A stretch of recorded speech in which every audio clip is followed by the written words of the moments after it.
In the last couple of years, the Federal Internal Revenue Service has been at the forefront of change and transformation. And at the heart of that transformation is you, our taxpayers, and of course our stakeholders. And as we continue to march on to make more progress, you are still at the forefront of what we do and what we are planning to do in the next couple of years. Which is why we have collaborated with our partners from sister agencies and other professional bodies to organize this tax clinic. The whole essence of it is to collaborate with you, obtain feedback from you, and of course, make life better for you in terms of tax administration. You will recall that a few months ago, Mr. President signed the Nigerian Tax Reform Act. The objective of the Tax Reform Act is to overhaul the Nigerian tax system and overall simplify the process of tax administration for you, which is why we want to, continue to engage with you, and in principal reason for inviting you here today. So on behalf of the Federal Internal Revenue Service, on behalf of the Executive Chairman, on behalf of the Board, we welcome you to the Tax 2025 second edition in Abuja. The first edition we had sometime about 3 months ago in Lagos, and it was an overwhelming success. And we are so glad to have you here today. Welcome.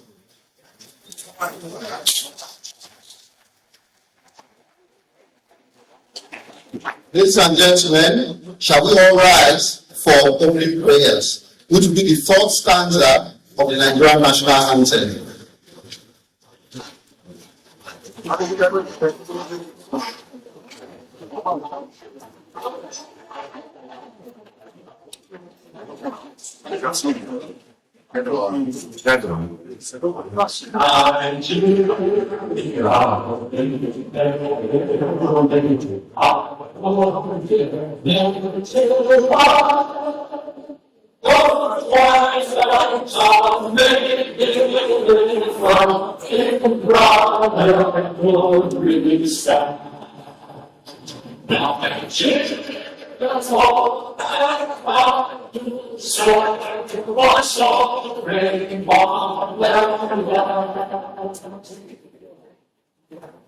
you very much. Still in the standing position, just last week we received the sad news of the passing of a gentleman.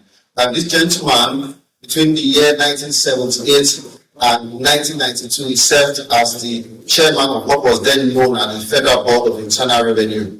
His name was Chief David Olorunleke, who is our past elected chairman. May we please observe the 1 minute silence.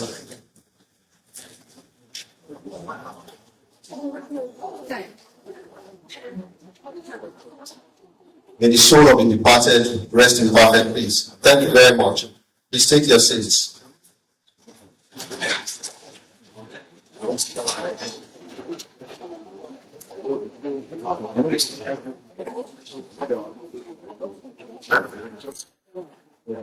So, as we continue this event, we want you to familiarize yourselves with some persons sitting to your right and to your left. Just to ensure that you are making connections, you are engaging, which is one of the purpose of this event. And in furtherance of that, I would invite our Director of Security and Safety Department to give the security briefing.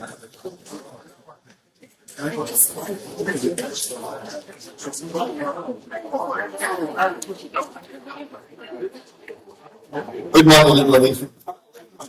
I am Mr. Gregory Winfred Asupro, Director of Security, Safety, and Fleet Management Department of Federal Internal Revenue Service.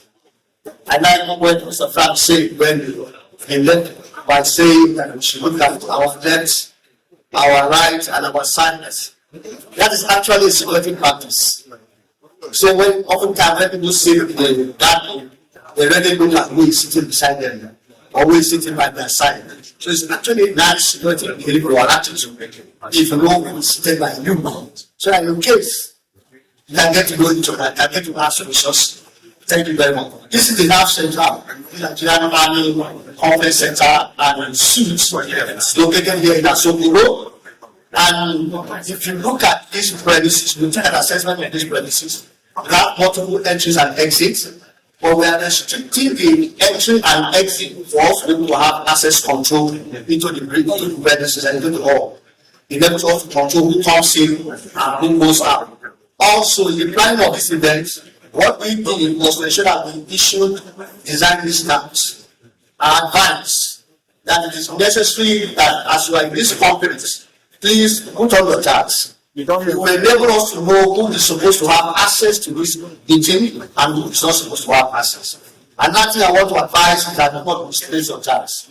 There was a time we had a meeting somewhere, and the part of the security I didn't really have was to ensure that people have tax. But somebody misplaced his tag, and another person picked it up and had access into the meeting, and unauthorized access. You thought the tag was one of our means of checking your access. Please protect your tag.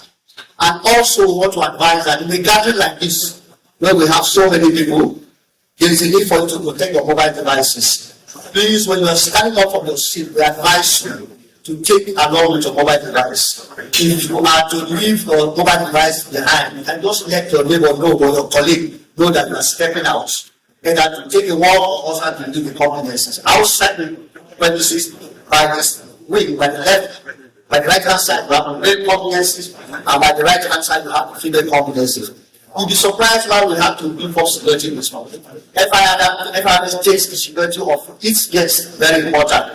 And that is we decide to add up security with whatever arrangement is programmed here. Amongst us here, you will see our security operating in great clothes, and also outside, you see our security operating in uniform, all to add to security and your comfort while you are here. Also, your vehicles are outside, please lock them up. We are really supposed to be a secure premises, but security is a best thing. Lock up your vehicles and do not put valuables exposed inside your vehicle. Wish you well, wish you an exciting engagement, and certain activities are available at your home. Thank you very much.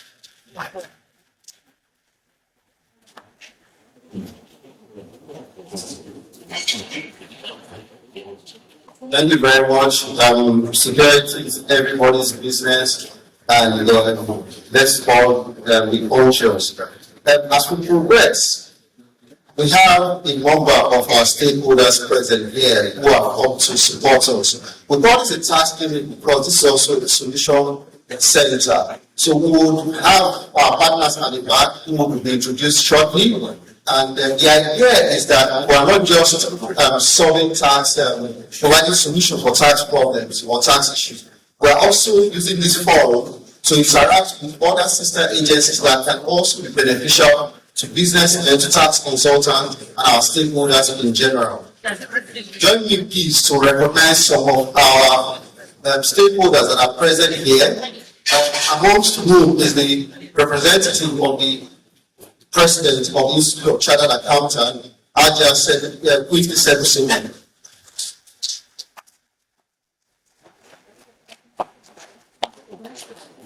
We also have sitting right inside this hall the President of the Chartered Institute of Taxation of Nigeria, Mr. Innocent Ohaga. He's joined here by the chairman of the FCT chapter of the CIT as well.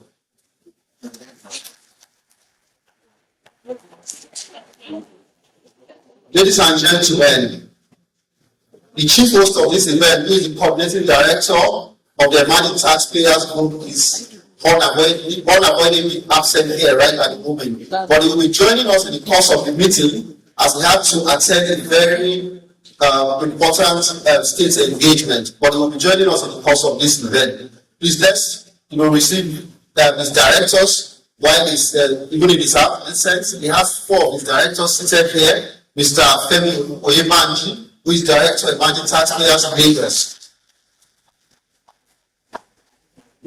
Mr. Breda Daniel is Emerging Taxpayers Department South. And also seated is our host, Director of FCT, Emerging Taxpayers Department.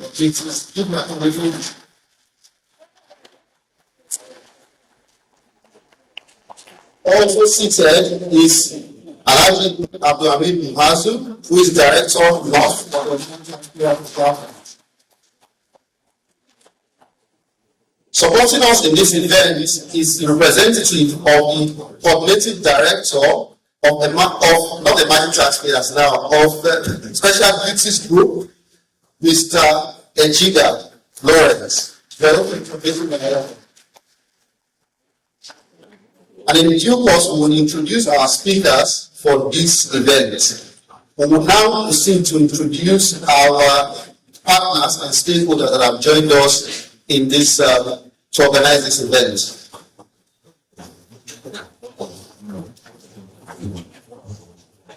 Can we meet from beginning?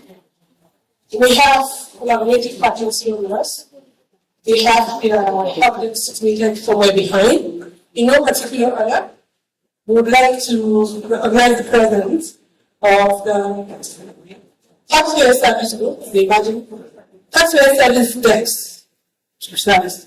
They're here and we're providing taxpayer service advice to our esteemed taxpayers and tax consultants as partners in the group. Also, the Corporate Affairs Commission has a private desk somewhere behind. The Joint Tax Board, the NRS, the Tax Appeal Tribunal, the Tax Reform Service Desk is behind.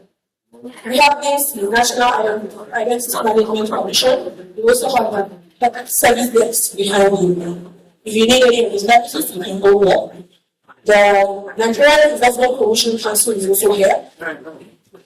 CIT, the Channel Institute of Taxation of Nigeria. ICANN also have a service desk here.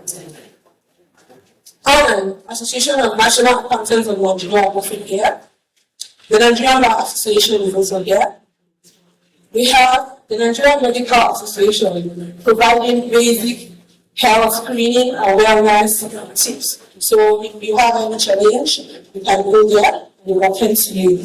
We have regulators, professional office, who are here in collaboration with the Emerging Taxpayers Department to make this conference or this event a successful one. You're welcome back, partners.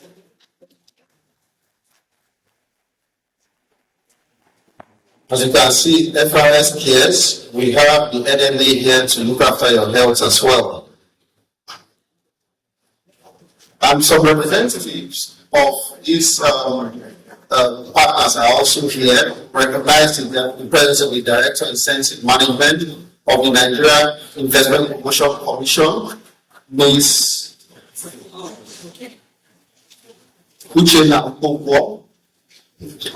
She will give you the Goodwill speech in due course. Also, the representative of the SMIDAN, the Director General's representative is here. Salatinio Community, you're welcome, sir. So, moving on, we don't intend to keep you here longer than necessary, and we will be calling on the representative of the coordinating director, Emerging Taxpayers Group, to give the opening speech. And every representing the coordinating director is Mr. Dr. Olufemi Kuyebanji.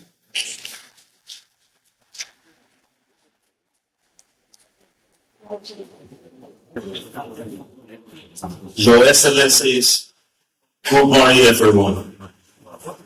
My name is Olufemi Kuyebanji. I'm the Director of the Emerging Taxpayers Department, Lagos.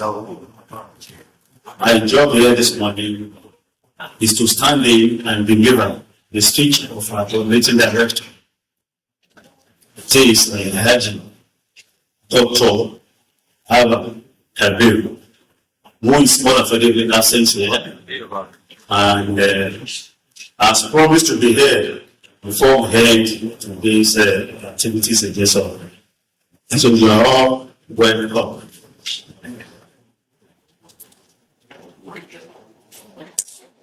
The Executive Chairman, Federal Inland Revenue Service, ably represented by Dr.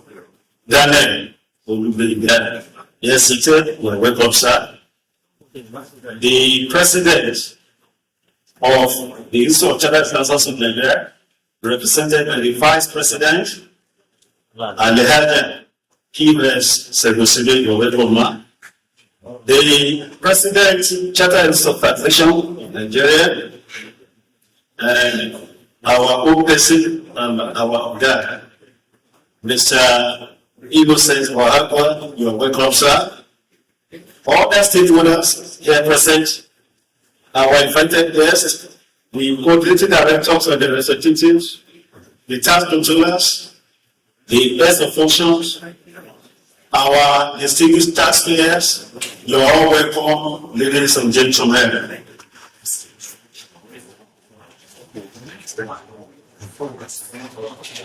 The welcome address by the coordinating director, Emerging Taxpayers at the FIRS Tax Clinic for Tax Clarity delivered today. It is with utmost gladness that I welcome you all for the second edition of the Emerging Taxpayers Group Tax Clinic, Tax Clinic for Tax Clarity. We started this Taxpayers Engagement Series in July 2025 in Lagos, and I'm glad at the impressive turnout of stakeholders here today, which is a testament of the confidence that you have in the FIRS and the Nigerian tax system in general. As you all know, FIRS has been at the forefront of innovation and transformation in the last couple of years, and we are not resting on our laurels in quest to deliver on the mandate given to us by the federal government of Nigeria. The recent signing of the Nigerian Tax Act by Mr. President, following the painstaking work done by the Presidential Committee on Fiscal Policy and Tax Reform, are designed to overhaul Nigerian tax landscape, aiming to simplify the system, modernize administration, and generate sustainable revenue for the country. At the beginning of 2024, we recalibrated our operational structure into 3 groups, and the Emerging Taxpayers Group was created to serve our largest demography of taxpayers. This was a deliberate effort to effectively support taxpayers below 1 billion naira threshold. We consider this group of taxpayers as our most important segment of our taxpayers, as these are the category that will eventually grow to become large taxpayers in the future. And with the right guidance and support from the relevant stakeholders, the problem of voluntary compliance will become a thing of the past. The potential for domestic revenue mobilization is immense, with over 70% of the taxable companies and enterprise falling within the emergency tax category. There is considerable urgency to annex this potential into a major contributor to the bucket of our tax collections. It is clear that the opportunity for transformation is now, which is why we have collaborated with our sister agencies such as the Nigeria Identity Management Commission, NRS, Corporate Affairs Commission, CAC, Joint Tax Board, JTB, Nigeria Investment Promotion Commission, NIPC, Tax Appeal Tribunal, TAT, and other professional bodies like the Institute of Chartered Accountants of Nigeria, AIDA, Association of National Accountants of Nigeria, ANA, Chartered Institute of Taxations of Nigeria, CITN, Nigerian Bar Association, and the Nigerian Medical Association, to assist our taxpayers and stakeholders simplify the way their businesses are conducted. Looking ahead, your role will become even more vital as FIRS continue to face new challenges and opportunities. I ask you to bring your expertise and handling to this meeting. Your insights will surely enrich discussion for our tax consultants and auditors. Many of you provide services across multiple organizations. You therefore have a unique ability to bring added value and cross-sector learning. The skills you offer don't just guide your clients' engagement, but provide strategic insight and leadership that also helps them anticipate and adapt to the times of change. The path ahead requires bold action, commitment, and collaboration. For Nigeria to fully unlock its domestic revenue mobilization efforts, it will take more than isolated efforts. Governments, federal and state, the private sector, development partners, and regional institutions must work together to create an ecosystem that supports sustainable growth in tax collection.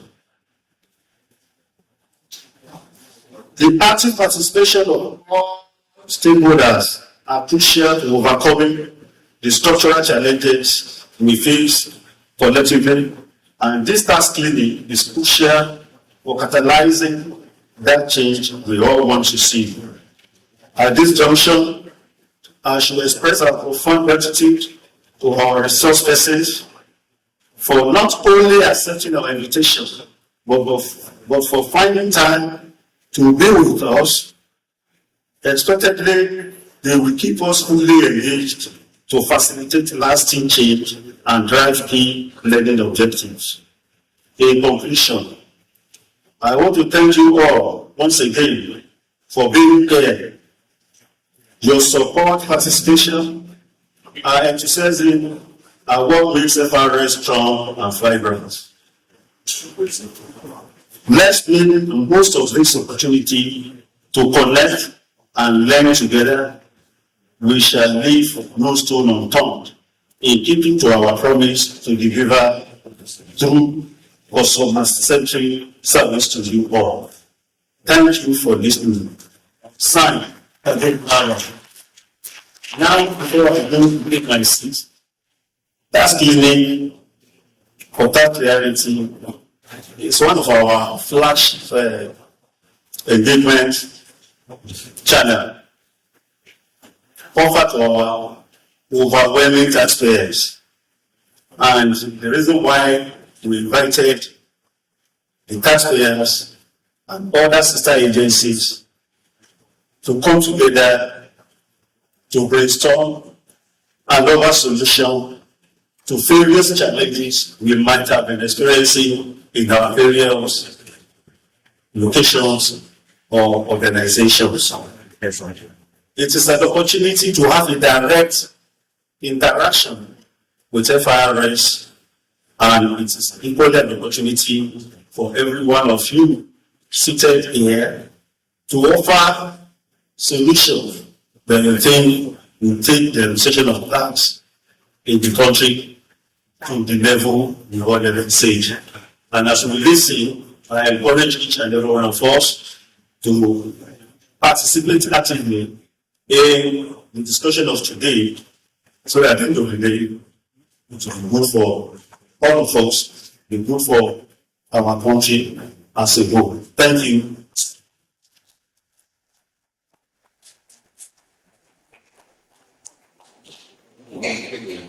Thank you very much, representative of Coordinating Director at Mining Taxpayers Group.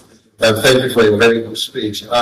Moving on, we love to recognize some of our collaborating partners who are present here, amongst whom is Barrister Chukwemeka Eze, who is representing the organized private sector and Nasima Aid. We also recognize Ms. Chinwe Ofili, who is the chairperson of FIRS, ICANN FIRS, and District Society. So Swan, I meant to say Swan. And then we also recognize the chairperson of Society of Women in Taxation, Abuja chapter, is Dr. Victoria Goodwill. And we also recognize Mr. Benjamin Namudu, who is chairman of CIT in Abuja. We want to recognize our speakers for today who want to really enrich this session. Amongst whom the keynote speaker, who is also the president of the Chartered Institute of Taxation of Nigeria, Dr. Innocent Ohagwa. Also speaking later in the day will be Mr. Martin Osadeku, who is Director of Information Management Department of NRS. Mr. Mike Adoga is the Acting Director Tax Automation Department. He will join us in the course of this event. He will also be making a presentation later to us. Also, Mr. Collins Omokaro, Special Advisor to the Executive Chairman on Communication and Advocacy, who also is speaking later in the course of this event. And just like we mentioned, we have collaborating partners from sister agencies, and seated here is the representative of the Director General of Sweden and the representative of the Executive Secretary of the NIPC. Both of them will be giving us goodwill messages right on. So I will invite Mr. Odoye to come first. Please, a round of applause for him.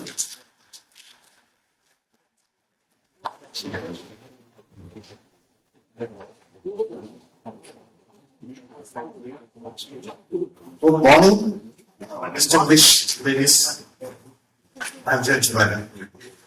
I bring greetings from my neighbor Director General, Mr. Charles Modi, who is honorably absent. I want to join our voice with FIRS to congratulate them and also appreciate what they are doing. Beyond that, I also noticed that most of the things we have seen in terms of collaborators are more on the demand side. We are SMEs spreader, the narrow, micro, small, and medium devices that make up the 98%. And it's very, very important. You can see how the kind of role we will play. So I feel we're very, very important, and that is why we are here. So what we support, we'll be lending our voice to whatever FIRS is doing at the grassroots level, at the last mile. We believe we're partners, and we're going to go along with you. Thank you for having us, and thank you for hosting this event. Congratulations. Thank you very much, Mr. Abedi. Also seated here, and we were inviting now is Ms. Uchenna Chukwuemeka, Director Executive at the Nigerian Investment Promotion Commission, who is elected Executive Secretary.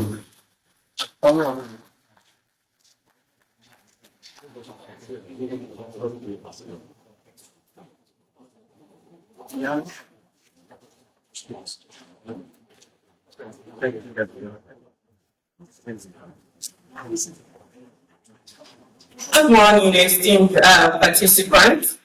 I'm Uchenna Benjamin Okonkwo, representing Nigerian Investment Promotion Commission, an agency with the mandate to encourage, promote, and coordinate all investments in Nigeria. I'm actually honored to be present at the second occasion because my commission was also represented by my officer at the maiden edition in Lagos. You know, the Nigerian Investment Promotion Commission, what we actually do that is related to tax is the incentive that we administer to companies that are qualified for such incentive. And I must tell you that after the first designated edition, when we got back, we were really inundated with calls and even applications for the incentive. I say a very big thank you to FIRS for organizing this. That's more like a collaborative action that actually yielded more, because at NIPC we don't actually advertise or sensitize on the incentive, because when you look at the incentives and the tax, you find out that at NRS, what we do is that we actually give the incentives to companies to enable them to claw back their profits. Because usually the initial incentive that we administer to companies had to do with the private status incentive, which is a tax relief. And when we give them that tax relief, they use that to actually claw back.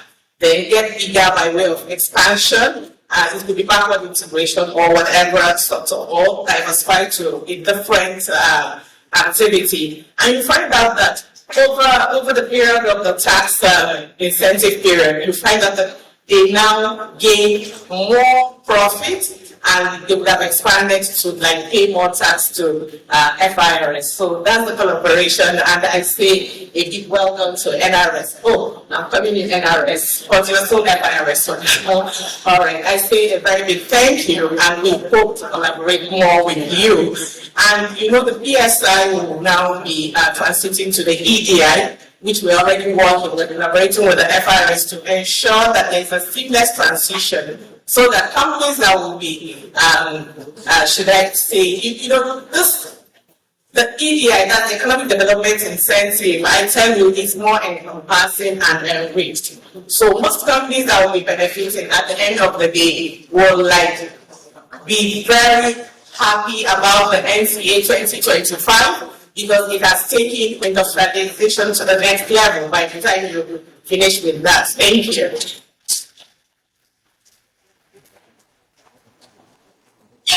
Thank you very much, NIPC. Also seated here is the first Deputy Vice President of the Institute of Chartered Accountants of Nigeria, which represents the President of the Institute. Aja Queensley Sedosune is going to make some comments as well. I think that's a good message.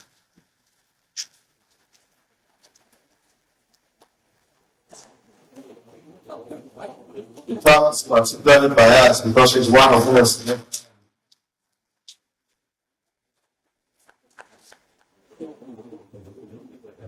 Very, very distinguished audience. I want to say good morning. My name is Queensby Sonra to Sedosune. I am the Vice President of the Institute of Chartered Accountants of Nigeria.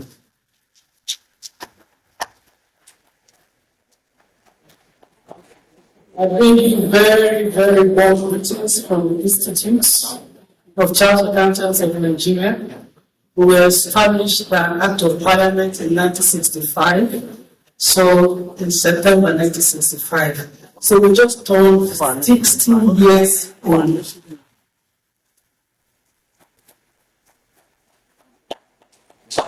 As a result of that, we've been doing a lot of collaboration. So when the president heard that FIRS is doing this kind of program, he said, look, if I'm unable to be here in person because he's present in Dakar for the BAFA conference, that's the Pan-African Federation of Accountants in Dakar, he specifically asked me to hold on to come and represent him here.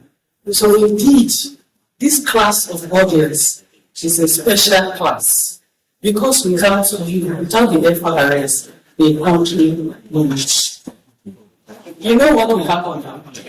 You are the one that lay golden what? Golden eggs. You should plan yourself. You hear about the good things that you're doing, including this very good act that is passed into law, which will become effective in January. I want to say that we will continue to support you as an institute. Whatever we can do to support the federal and national service, we will do that, and we will continue to ensure that taxpayers within our bracket are doing what is right. And thank you very much for the honor, and the Almighty God bless everyone.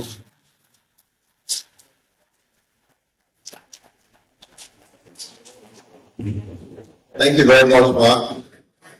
Ladies and gentlemen, in order for us not to have too many signatures, we will come back to Google messages later from our partners and our collaborators as well. So I now have the pleasure of inviting the representative of the Executive Chairman, Federal Inland Revenue Service, to deliver the welcome remarks.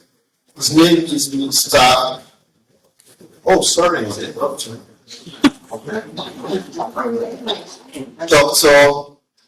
Olubeya Dayon Adebayo.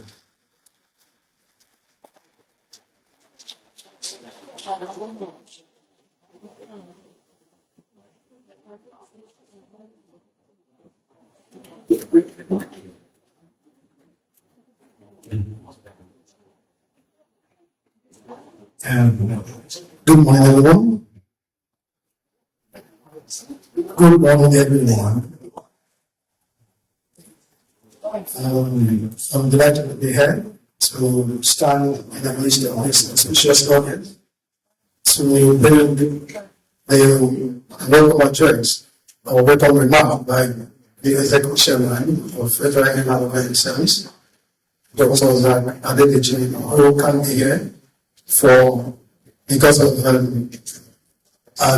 very impressive assignment that he has to take on behalf of the nation and on behalf of we all here. I want to stand on the already engaged protocol and I go straight to the speech as given to me to lead on his behalf. Distinguished guests, esteemed taxpayers, partners, colleagues, and friends, it is with great pleasure and deep sense of responsibility that I welcome you to the second edition of the Emerging Taxpayers Tax Clinic here in Abuja, the Federal Capital Territory of the Gulf Commission. This initiative represents far more than a single event. It's a deliberate and strategic effort to build a stronger bridge between the tax authority and the people we serve, you, the taxpayers. Earlier this year, we had the inaugural edition of the Tax Clinic in Lagos. That event was an overwhelming success. We had an interesting physical turnout and over 6,000 virtual participants joined us from across Nigeria and beyond. But more than the numbers, what stood out was the spirit of dialogue and trust. It showed that Nigerians are not opposed to taxation. They simply want clarity, fairness, and transparency. This is precisely why we are here today. To bring transparency closer to you and to make compliance a simple and collaborative process. This year marks a historic moment in Nigerian tax administration, with the recent signing into law of 4 major tax reform by President Asiwaju Bola Ahmed Tinubu, GCFR. The Nigerian Tax Act, the Nigerian Tax Administration Act, the Nigerian Revenue Establishment Act, and the Joint Revenue Board Establishment Act. We have set the foundation for the most transformative tax reform in our national history. These laws are not just about institutional restructuring, they are about putting the taxpayer at the center of everything. They aim to simplify compliance, reduce multiple taxation, harmonize processing, and strengthen trust between citizens and the tax authority. As we transition from FIRS to the Nigerian Revenue Service, we are reimagining tax administration around 3 core principles: service, simplicity, and shared responsibility. Service because government exists to serve its people. Simplicity because compliance should be easy and not complicated. and shared responsibility because nation building is a joint effort. So this clinic is designed to give taxpayers direct access to our expert and to our institutional partners, the Corporate Affairs Commission, the Joint Tax Board, the Tax Appeal Tribunal, National Identity Management Commission, Nigerian Investment Promotion Commission, and our professional partners, CITN, ICANN, ANAM, NBA, and NLA. Through these services, you can ask questions, get solutions to challenges, and receive a practical guidance on registration, filing, dispute resolution, incentive, and your rights as taxpayers. Importantly, this clinic is not just for those in this room. Like Lagos, taxpayers are joining us virtually across the country and beyond. This shows that we are truly building a more open and accessible system for every Nigerian, regardless of location and status, as we deepen engagement. I want to ensure every taxpayer that this administration is not interested in bothering you. Our goal is to create a transparent and efficient tax environment that frees businesses to grow, protect taxpayers' rights, and ensure fairness and accountability. I also say, we cannot build a modern economy on outdated trust. We must rebuild trust between the government and the government, between the tax authority and the taxpayer, and trust is built through clarity, empathy, and service. And African proverb says, if you want to go fast, go alone. If you want to go far, go together. The Nigerian Revenue Service is starting to go far, but we can only do that with you, not without you. So the taxpayer physically here to you, and to the task of joining us virtually, I say thank you. Your participation in this is a powerful statement that Nigerian taxpayers are really partners in building a stronger nation. Let us continue to work together to simplify tax, promote voluntary compliance, and strengthen trust. The tax system we are building is one where no one is left behind, where every contribution counts. I thank our partner, our executive, and every member of the FIRS family for their commitment to this shared vision. Together, we will go far. Together, we will build a more prosperous Nigeria. Thank you, and God bless you. Sam, I don't want to finish it.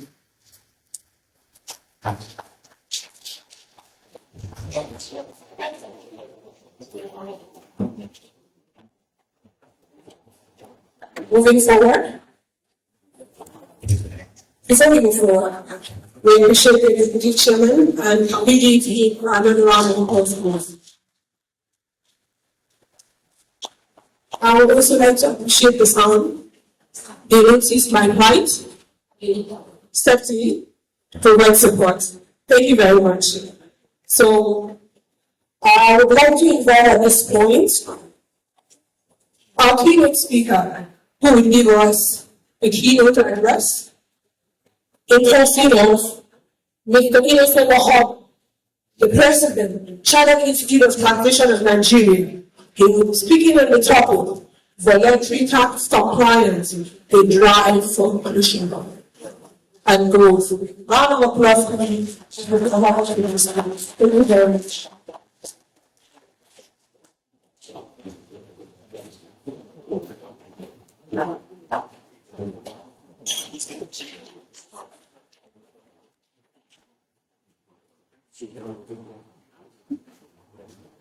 Good morning, distinguished ladies and gentlemen. Good morning, distinguished ladies and gentlemen. While standing on already established protocols,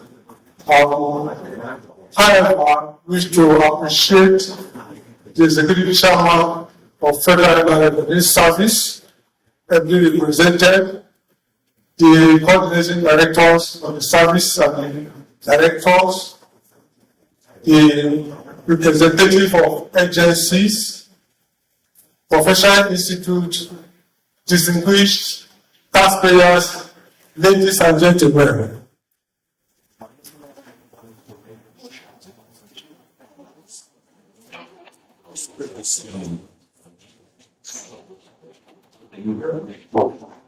Let me begin by expressing our heartfelt thanks to the Federal Revenue Service under the dynamic leadership of our esteemed executive chairman for bringing administrators, practitioners, taxpayers, and stakeholders alike to share ideas and to aid in smooth transition from FIRS to Nigerian Revenue Service come January 2026. I'm particularly grateful for the honor of the invitation to participate at this very important technical engagement. Indeed, tax planning is a timely initiative that will help greatly demystify the obligations and building a system of trust that will maintain voluntary compliance. I bring to you all salutations from the Council and members of Chartered Ministry of Taxation of Nigeria, distinguished ladies and gentlemen. Today I have been asked to present the keynote address on a very critical matter that lies at the heart of our fiscal development, sustainability acceleration for voluntary tax compliance as a driver for inclusive growth. While this topic is very wide and will require more than a day of conversation, I will try to put perspective to the topic within the time allocated to me for this discourse. In this, my presentation this morning will cover the content shown above. Learning outcomes. Understand the historical and institutional evolution of voluntary tax compliance in Nigeria, recognize statutory framework and reform objective driving compliance under 2025 Tax Reform Act, differentiate voluntary compliance from enforced compliance and appreciate their interdependence under the Nigerian Tax Administration Act 2025. Identify the behavioral factors influencing taxpayers' conduct and how education, trust and service delivery will drive compliance. Interpret key compliance assessment and penalty conditions relevant to practitioners and administrators for taxpayers. Promote ethical, transparent, and citizen focused administration across all levels of town governance. Reinforce the collective commitment to build a national culture of voluntary compliance and fiscal voluntary compliance. Historical context. Before 1990, the assessment by the relevant tax authorities are based on government assessment, demand notices, and as such, if there's any taxpayer that will not pay, the excuse will be that I did not receive your demand notice. Therefore, 1991 to 1996, self-assessment was introduced, and by the tax of 1996, it was institutionalized into our tax law. And there was also a 1% bonus granted for those who pay within the billion. And from 1998, self-assessment became compulsory for all levels of taxpayers.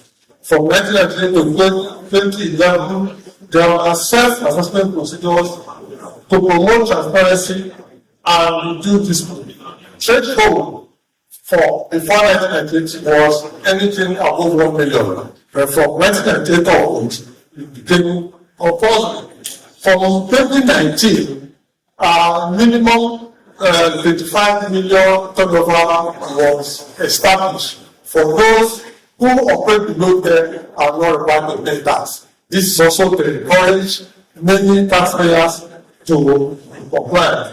In 2021, there was also relief that was inserted into the Finance Act, whereby if you are a large, medium taxpayer, you get 2% incentive, and if you are a large, you get 1% if you pay before 19 days. Then 2025, NTA consolidates voluntary compliance under the FIRS framework. However, despite the introduction of these thresholds and reliefs, compliance gap is still very material. Taxation as a civic duty. The summary of this slide is that tax is a civic duty and firmly enunciated by our Constitution under Section 24F of the Constitution. And apart from that, even our religious books encourage us to be tax compliant. We go through the ATA advances ideal through digitalization, transparency, and taxpayer partnership, turning compliance into patriotic act of nation building.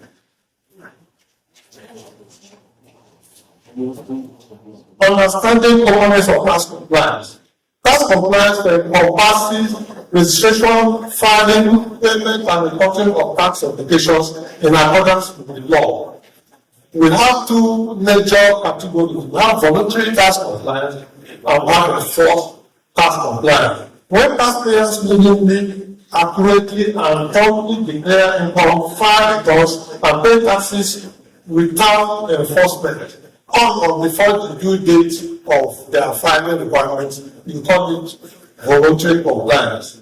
But when tax authority compares through lawful measures like audit, penalties, or recovery actions, we call it enforced compliance. The target of this workshop today is not to enforce compliance, but underscore the need for voluntary tax compliance. The ATA 2025 balances these models by prioritizing fairness, education, and service, ensuring that engagement precedes enforcement, and clarity replaces compulsion. Behavioral models of tax compliance. Tax compliance is influenced by various models and theories in our fiscal jurisprudence, where we can identify major 4 types here. The willing compliance that obeys the law, out of patriotism, ethics, and convention. They are all here. Persuadable compliance, compliance when guided, educated, or encouraged. The negligent, non-compliant fails to do to ignorance, poor records, or inattention. The deliberate evader. The essence of this tax clinic is to explore and see, even those that are compliant, the way it can be enhanced. And for those who are not knowledgeable enough for how to comply, to encourage them to comply. And for the deliberate evaders, for them to think wise. Because effective engagement demands differentiated strategies that encourage the persuadable, correct the negligent, and deter the evader. Voluntary compliance is a driver of inclusive growth. Voluntary tax compliance occurs when taxpayers willingly and truthfully declare their income, file returns, pay taxes due, correctly on good time. On time means every taxpayer has this due date, and when you pay on or before your due date, you fall under the voluntary compliance. It is the hallmark of civil responsibility and the engine of sustainable national development. And when voluntary compliance trial, the tax gap narrows significantly, revenue mobilization increases across all levels of government, reliance on borrowing to fund public expenditure will reduce or even eliminated, citizens enjoy better standard of living and shared growth. The cost of enforcement declines, freeing resources for service delivery.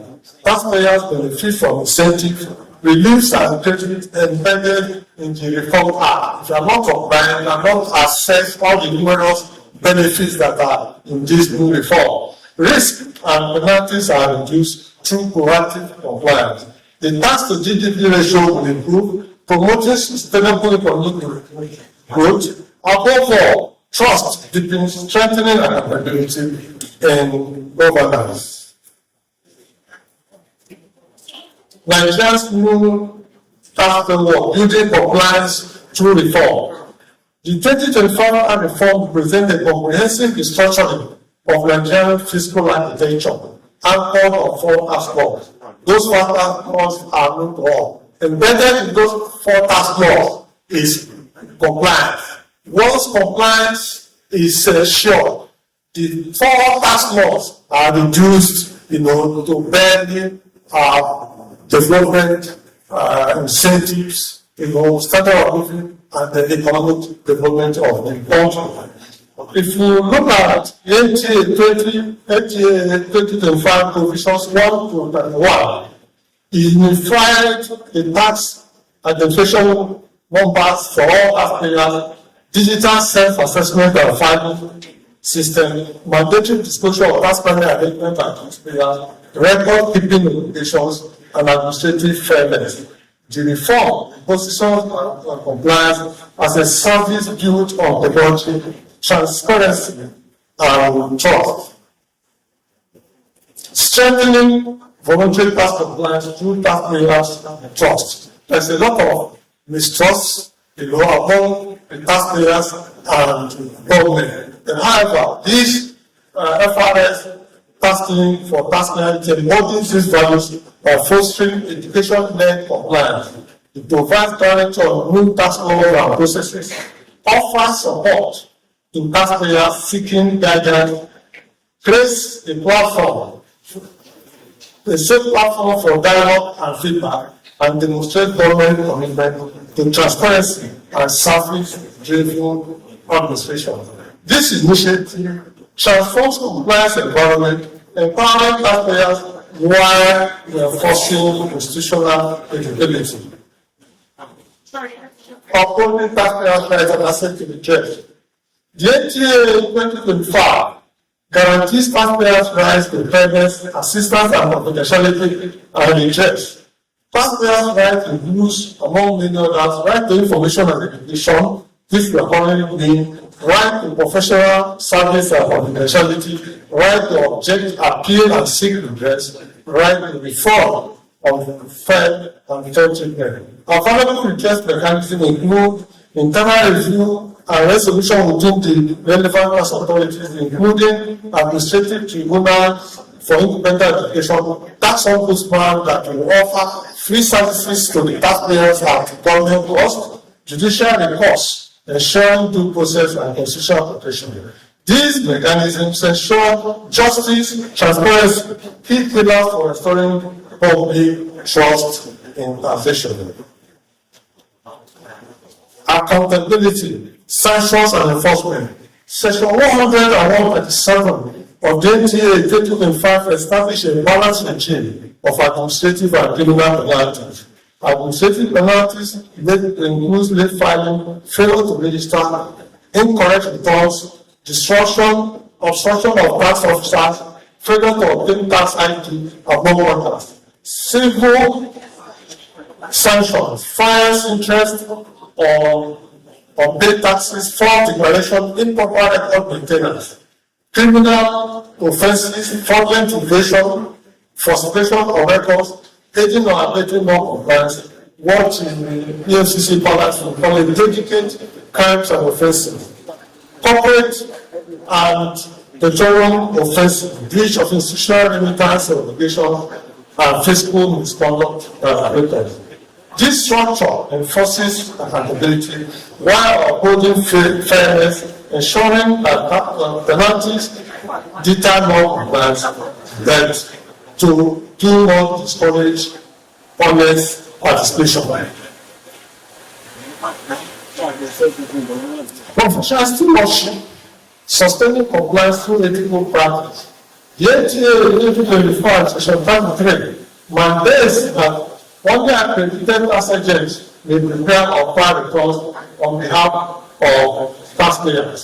Individuals can file on request and declare that the returns are correct, or they can file via their agents where the agents demonstrate that enough technical competence and ethics have been applied in land returns. The CIT through its professional rules and practice guidelines, PRG 2023, and statement of standard accounting statement of Translation Standard 1 to 9 oppose professionalism, competence, and ethical practice. These standards ensure that tax agents serve as ambassadors of trust, facilitating compliance and non-communicating aid. Recommendation. To deepen tax payer education through multi-channel outreach like the FIRS Tax Clinic of today, expand interagency collaboration and data sharing, enhance transparency through local tax organization scorecard where various associations will demonstrate what tax payers payments are used for, leveraging digital identity systems like NIM, BVN and utility bills, deploy analytics for targeted risk management and evidence-based administration. Conclusion. Voluntary compliance is more than a fiscal obligation. It is a national ethos. It represents the meeting point. It represents the meeting point between government accountability and citizens' autonomy. When compliance becomes culture, governance gains legitimacy and prosperity becomes a mystery. Whenever compliance becomes culture, governance becomes stronger and prosperity becomes shared. Thank you very much for this very segment. I have a problem.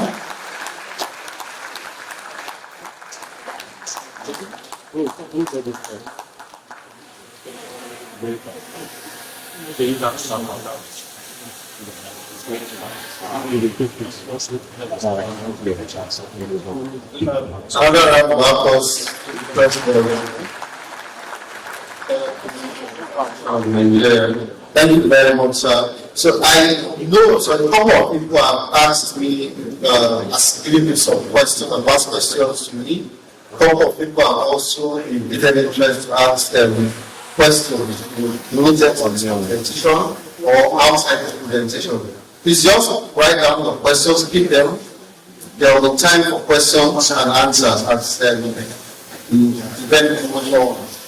We have another presentation now, which will be made by one of our deputy directors at the Federal Land Revenue Service. But before we go on with that, we would like to ask that some of our staff from the Federal Land Revenue Service who are here should please just go to the foyer for a short meeting without necessarily disrupting the session. Our staff, apart from the heads of offices or our staff that are accompanying the heads of offices, please just go outside for a short meeting with the director of FCC, the Money Taxpayers Department. Moving on,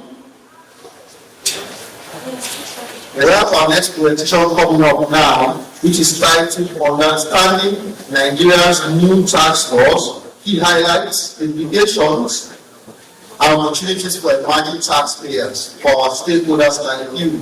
This presentation will be made by the Deputy Director, who is also the Head of Division of International Tax Department, who was also a member of the Presidential Tax Reform Committee. His name is Mr. K.A.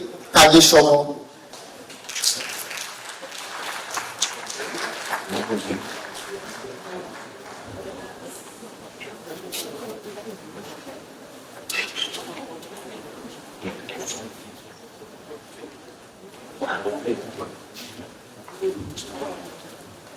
Good morning, everyone. It is my pleasure to be here. Now, quick disclaimer. I wasn't a member of the Presidential Committee. I only work closely with them. Thank you.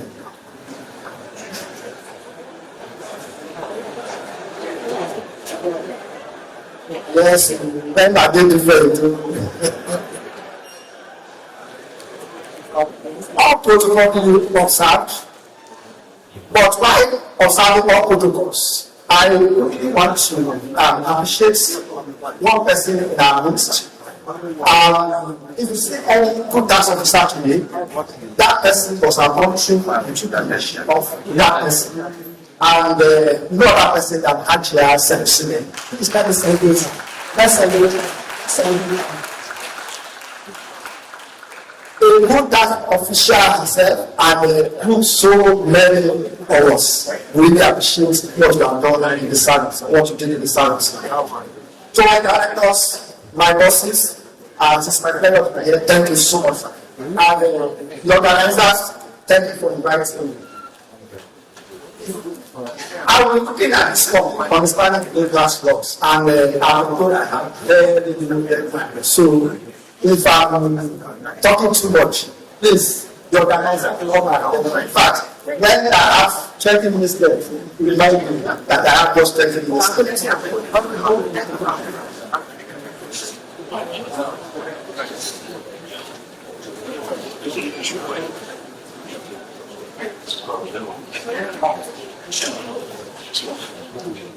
So we all know that our tax framework has undergone major surgical operation.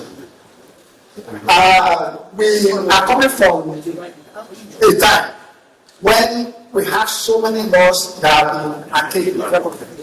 I remember when doing this work, when we were carrying out this assignment. Stamp duties, capital gain tax specifically. Sometimes one session in capital gain tax can take us 5 hours to interpret, because we have to first interpret before then to simplify and translate it in new. So sometimes one provision can take us hours to interpret. So if for tax commission we have that challenge interpreting provisions, we can imagine what our taxpayer are. So that is the concept that brought about this work. Having a tax rule that is simple, having a tax rule that every taxpayer can relate to, having a tax rule that everyone is easily compose and pay their taxes. And our boss, Mr. Akwa, spoke about voluntary compliance. How can you comply voluntarily when the rule is even difficult to implement? So what we have done is that we have a rule that we even promote voluntary compliance. And I also want us to clap for Nigeria. Please clap for Nigeria. And clap for the good hands we have in the Nigeria. I learned the policy in 2012, and when I learned the policy in 2012, I met some white men, Professor Mina and Harris and they were trying to help Nigeria under the auspices of the World Bank to simplify its tax regime. My people, that thing was not completed for years. But the Nigerian handlers, experts, we handle that job and we do it today to deliver our business. Let's clap them. So sometimes when we go and look for experts, I can tell you that we have more than enough experts in Nigeria to carry on any assignment. Now, if you take a deep dive into the law, the tax law reform involved comprehensive review as the drafting of all our tax law. And not just tax law, and all the related legislation. It's a transforming job, a transformative work at that, as simplifying tax compliance. Of course, enhancing voluntary compliance, enhancing clarity, coherence, and effectiveness of our tax laws. When I said I want to member of the presidential committee, but I was privileged to be there. So when they were carrying on their work, there was some basic principles they followed. And then the first one is simplicity.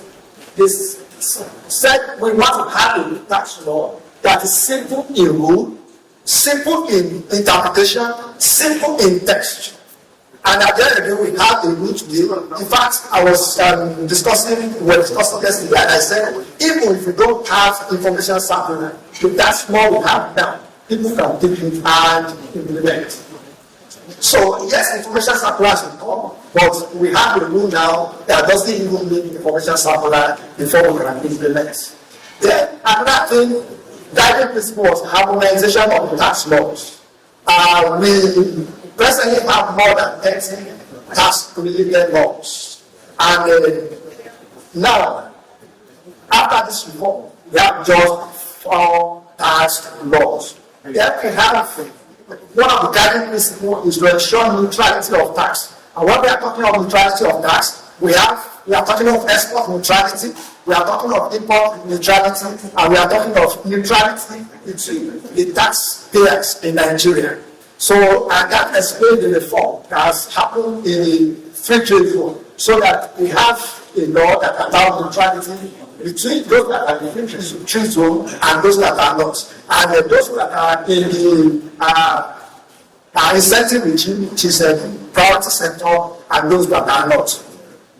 Then we have tax certainty. Taxpayers should know what is to pay, how to pay it, and all those. Then the reform is taxpayer focus. And the good thing, the taxpayers are here today. I can assure you, when these rules were drafted, they were focusing on taxpayer. In fact, Senator was there in the drafting, ICA was there, representative of manufacturers were there, and so many people were there when these rules were drafted. And they ensure that we have a rule that will enable taxpayers to comply easily. Modernization of our tax law. There were some rules that were introduced in the laws so as to modernize our law to ensure that we focus on what current rules are and what are the current global best practices. Then to ensure efficiency of compliance. And lastly, that data-driven policy choice. What are the areas?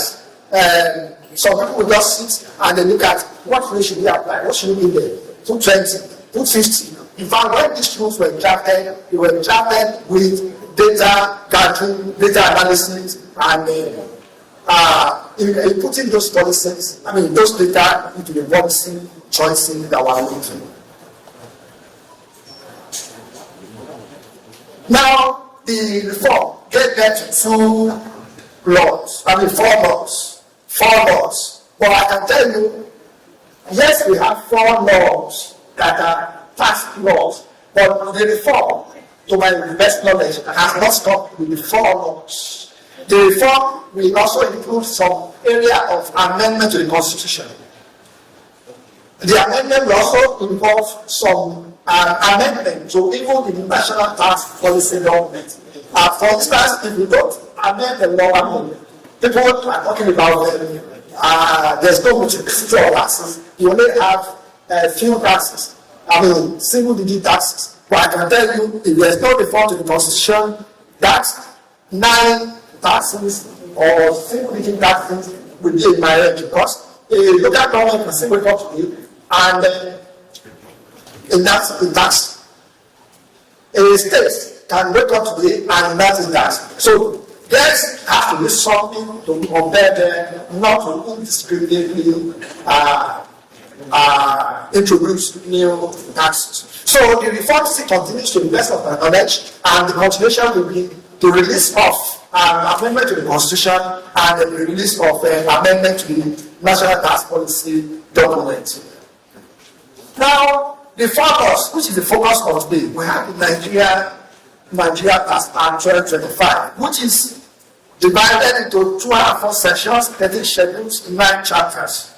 And this law focuses only on imposition and charging of tax. So, the way the laws have been drafted is, if you are looking for a law that imposes tax in Nigeria, don't go to any other place. Don't go too far. Just pick your Nigerian Tax Act. If it is not in the Nigerian Tax Act, it is not the tax that is imposed in Nigeria. And the good thing is, the president has even demonstrated that. For some of us that are in the news, recently, some bills were passed by the President Assembly and submitted to the President for assent. And one of them contains a tax provision for taxpayers to pay tax to one agency under the Establishment Act. And the President had declined to sign that law and has returned it to the National Assembly. That is what we're talking about. We are going to have a law. We are going to have a regime, a reform, that where a tax is not imposed in or under the Nigerian Tax Act, it is called a tax payment in Nigeria. Then we have the consolidation of the CIT and PIT as well as the CGT as income tax. So now, yes, we are used to the word basic income tax. We are used to the word personal income tax. We are used to the word capital gain tax. But the truth is that under this law, what we have is income tax. And how those law taxes are then have been harmonized into a single computation process. Then the law introduced development levy and surcharge. And of course, as I said earlier, the development levy is to take care of all airline taxes. So with the development levy, no new airline taxes is expected to be enacted in Nigeria. Then the reform also harmonized the petroleum taxes, which include the hydrocarbon tax, the petroleum profit tax, and of course the computation of PPT under the old DOIBA to exceed DOIBA, the offshore tax. All of them have been consolidated and put under the Nigerian Tax Act as a charter. And of course, we don't have a separate value-added tax act. Value-added is also under the Nigerian Tax Act. The second law is the Nigerian Tax Administration Act, which has 144 sections, 5 chapters, and 4 schedules, and consolidated all administrative provision for all taxes. So, while the NTA is imposition, the NTA is for administration. If you are looking for how to pay your tax, who to pay your tax to, the condition of the procedure, everything that has to do with administration, don't go for that. Just pick the Nigerian Tax Administration Act. It provides for, as I said, registration, filing, payment, penalties, administrative rules like rulings, settlement of disputes. All of these are under the NCAA. And as I said, it's also contained jurisdiction of all tax authorities so that we have less dispute within or among the tax authorities. Then the third law is the Nigerian Revenue Service Establishment Act, which has 43 sections and 3 schedules, and we changed the name of Federal Revenue Service to Nigerian Revenue Service to better reflect who we are. Because the present FIRS, people think that we are agency of the federal government, but the truth is that we are agency of the federation, because we actually collect taxes not for federal government. In fact, more than 90% of the taxes we collect are not for federal government, they are actually for the federation. So the NRS better reflects the function we perform as a tax agency for the federation and not for federal government. Then that meant to the repeal of the FIRS. Now the new rule provide tax administration provision for all tax administrations, whether it is state or federal level. And that means the tax administration provision, since NTA provide for consolidation of administration, that means the administration provision in the NRS law has to be removed so that we have the NTA provided for all administration. Then the Joint Revenue Board Act, the Establishment Act, it has 60 sections and 3 schedules. It's established the Joint Revenue Board, which replaced the Joint Tax Board. The Joint Revenue Board now is a corporate entity which has soon and is soon in its own name. And this law unifies the federal and state tax authorities, establishes the tax appeal tribunal. We all know the TAT used to be under the FIRS Establishment Act, and we have this issue. States believing that doesn't apply to them. The TAT rule doesn't apply to them because it is an appendage to the FIRS Establishment Act. We also have a situation where some taxpayers believe because the laws created under the FIRS provisional law it may be under the appendix, it may be under the appendix or the federal revenue service. So now it's creating neutrality for everybody by putting the TAT under the Joint Revenue Board Act. And in addition to the TAT, there's also the establishment of the tax ombudsman.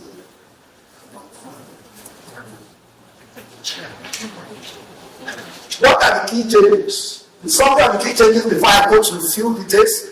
As I said, we consolidated all our tax types into a single document. Simplify administrative processes. So all our administrative processes are harmonized and simplified. So, for instance, before you need to know the data, know the data going to find this is done, what's the data going to find this is done, what's the data going to find this is done. Now, most of those return filings have been consolidated into one bit. So, it simplifies administrative processes and so many processes. For instance, ruling, how to obtain ruling is simplified and codified in the law. How to settle, if you want to settle out of court, is simplified and codified in the law. Then we have a unified filing and payment system. We have an integrated enforcement and penalties. The penalties have been integrated and unified into the chapter. Then we have structural tax incentive management. I remember there was a time we had to do a compendium between synergy between FIRS and NRS. We have to come together to do a compendium of incentives in Nigeria. We have to go through several laws taking those incentives. But what this law has done now is to pick those incentives and consolidate them as a chapter. So if you want to know as a businessman what incentive applies to you, don't go to go for that. Just go to the NTA and go straight to the chapter that has to do with the incentive. You don't need to go out. If you need incentive for personal income tax, before you go and search for it, you search for incentive immediately, you search for incentive in the Stamp Act, but now you don't need to go through all those stress. Just pick the NTA and go to the chapter on incentive. Even when you get to that chapter, it's also divided into parts for simplification. Then, under that structural tax incentive is also the fact that if you are under the incentive regime, which will need to come under status. Now, the process is also streamlined under the new, now the new priority sector. Then there's consistency now and coordination across tax authorities. You can now be sure that the way a state we are administering tax is the same way the federal revenue will administer tax. Why? Because now they are going to use the same law to do that administration. Now, let me quickly go through some major highlights, and before I get to this slide, I will quickly speak about a few of them. One is taxable income. Now, the fact that all income is taxable, I have to do this. When I saw what's going on in the media or social media about whether this is subject to tax or something, people are subject to just are noise. I don't know how you get it out. Because for me, those are noise. What we all know, as taxmen always know, is that all income is taxable. If we look at the current sector and the data, all income is taxable. When as long as our income is not percent, then it is taxable. So there is no correlation whether it's so and so percent. We don't need a correlation. What we are looking at is that income. This is an income. Is it income exempt from tax? It is not exempt from tax. Then what's next thing to do? Tax. And that's this in all countries, not just Nigeria. If you remember, there was one popular drug baron. They look for so many things to convince him. They couldn't convince him on anything. The only thing they used to convince him was the fact that you pay his tax. So there's no country that remove anybody from a payment of tax. And that is clarified in the law. that all income is taxable. Here there are some listing, but for tax, for lawyers, they will normally have what we call a principle of covering the fee. So even if it's not specifically listed, there's a provision, omnibus provision that says any other income. So that omnibus provision over any other income, whatever coloration. Then tax rates, we all know that the tax rate for small business is 0%, and for others is 30%. And we know that there's no more medium taxpayers. If you are not a small taxpayer, that is 0%, you are not that is 30%. And let me quickly tell you say what we have presently for small taxpayers and what we have under the new rule. Under the existing law, their small taxpayers are exempt from tax. What does it mean? It means that the income is exempt. But under the new rule, the income is not exempt. What does that mean? It means you first have to compute your taxable income, which we call total profit. It's when you have computed your total profit and get to how to apply the tax rate. Which tax rate will apply 0%, and your tax rate will then be 0. And small business is small company, sorry, not small business. Small company is defined as 50 million turnover plus asset of 250 million, except for professional service provider. I've heard some also raising issues in the social media where the law is the law. I don't know whether the federal government will come back tomorrow and change the law. Or what we have under the present law, we have small company and we have small business. And all of us know that the difference between small company and small business. Small company and company, when they come, they are registered. In fact, NTA define who a company is. So, for a company to pay income tax, the threshold is 50 million. Then, small business, and when we are talking about business, company is just a subset of business. Company is just a subset of business. Business is wider in scope. And the law where we have that is actually in the, see the same NCA, not NCA now, but NCAA. And the purpose of that law is not to pay tax, but to relieve them of obligation of VAT. So, number one, two of them have some different purposes. So they don't start the same purpose.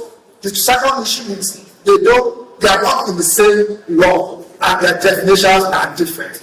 But maybe tomorrow governments want to harmonize them, government can do that, but presently they are different and there's no challenge actually with the implementation. Then there is now clarity between resident and non-resident individuals. And now we have the expansion of definition of Nigerian companies. No, we have this challenge that Nigerian companies a company that's straight back in Nigeria. And what businesses do? We have many of our big companies. What they do is they just go to the so many places and register at that time. And that company is managed. In fact, we have a one that is the director of the companies in Nigeria here that does everything that is supposedly foreign company is doing. So now we have a robust definition that's able to give that one. Now I go back to my slide. One of the provision is the minimum tax has been repealed. One of the key principles in the law that is what the president specifically said that is that he doesn't want to tax capital, he wants to tax profits. He said he doesn't want to tax seed, he wants to tax fruits. He said he doesn't want to tax poor, but he wants to tax the rich. So in the light of that, the minimum tax is taxation on capital action. Because when the company doesn't get profit and the company is paying tax, where is it going to pay the tax from the capital? So now the minimum tax has to go. Then in this place, we now have the global minimum tax for only multinationals and large company, which is 50 billion naira and above. Oh, sorry.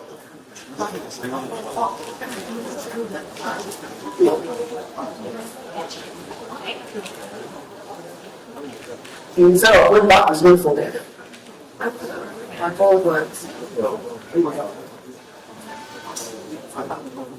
Please carry out.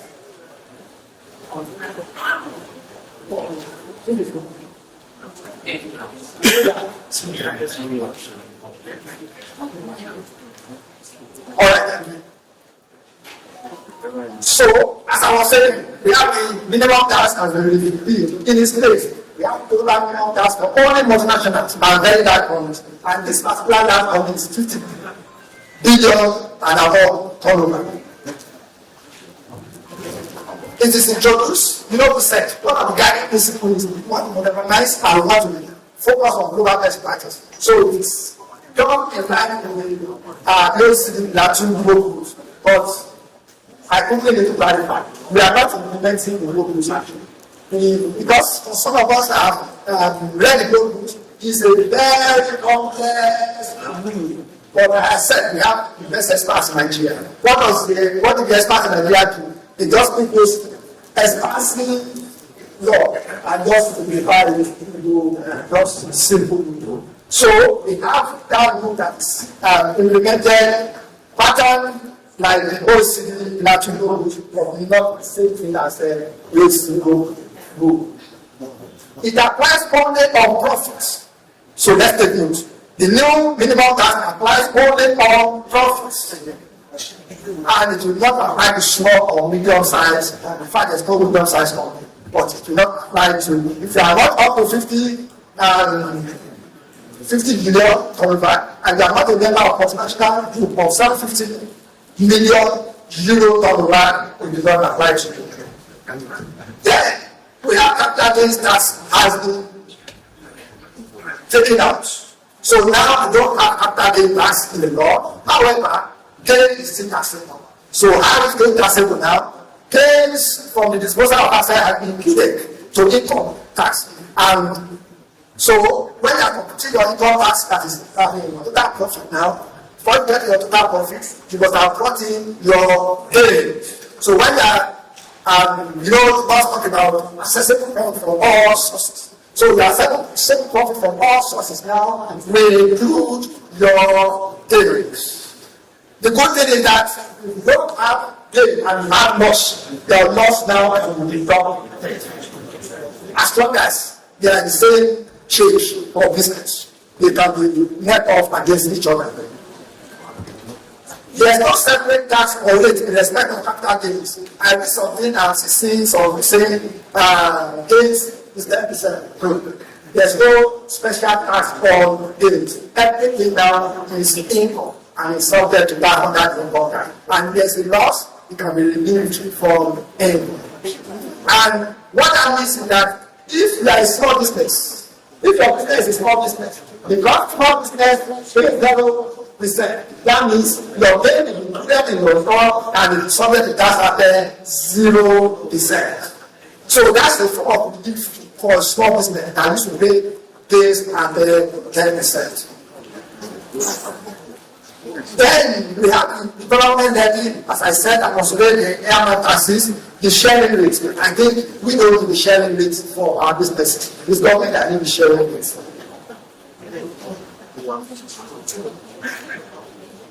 Tax incentive. So now all tax incentives, as I said, are consolidated.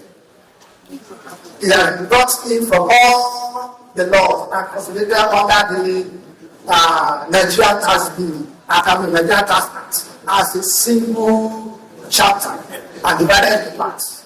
Also, the economic development tax credit is now at the rate of 5% annually for a period of 5 years. To apply to each eligible QCE, apply with the 5-year rate of reduction. So for your rate of reduction, any QC, if you are under a priority sector, any QC you incur expenses on any level of QC, you can claim 5% credit on it. The beauty of this credit is that it can be carried forward. Even after your priority sector, you can still carry it forward for 5 years. Then when you are computing if for any entity that fall under the additional tax under section 57, which is the global minimum tax. I will not be calling global minimum tax. I will not call it additional tax. So if for companies that fall under additional tax, that 5% credit will actually be treated as a covered tax. So that the implication is that it will jump up their effective tax rate. Then we have the stamp duty, which has been simplified. No, is that just to one that they are stamp duty in the FIRS related to free. Now, also because the law has gone to but now we have to simplify stamp duty under the NT. And one good thing for small business or emerging taxpayers is the fact that this agreement of less than 10 million or 10 times annual minimum wage, whichever is high, is exempt from stamp duties. So most likely your business premises for emerging taxpayers, most likely your business premises rent, when you are stamping the agreement, you will not likely be stamp duty on it. For employment income agreement Nigeria a non-resident individual. For an individual, it's taxable. But for non-resident individual, we have been so generous. In fact, it's only the tax rate that are generous as Nigeria in this regard. Yes. I'm an international tax person, and I know there's no other country that's as generous as this, except tax rate. What have we done? As what's our policy done? Our policy now is that if you are a non-resident and generates employment income from Nigeria, we will not tax you. The only time we will tax you is if your own country fails to tax you. If I go on and better, it's nice. Why? Eligible deductions. Now, if you do revenue for 500,000 or 20% of annual revenue, whichever is lower.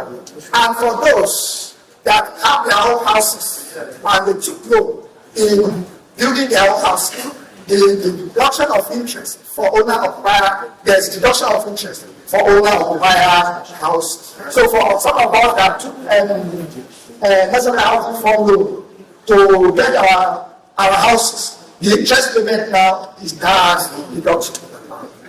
That benefit in kind in respect of lease or rented accommodation is not limited to 20% of gross income.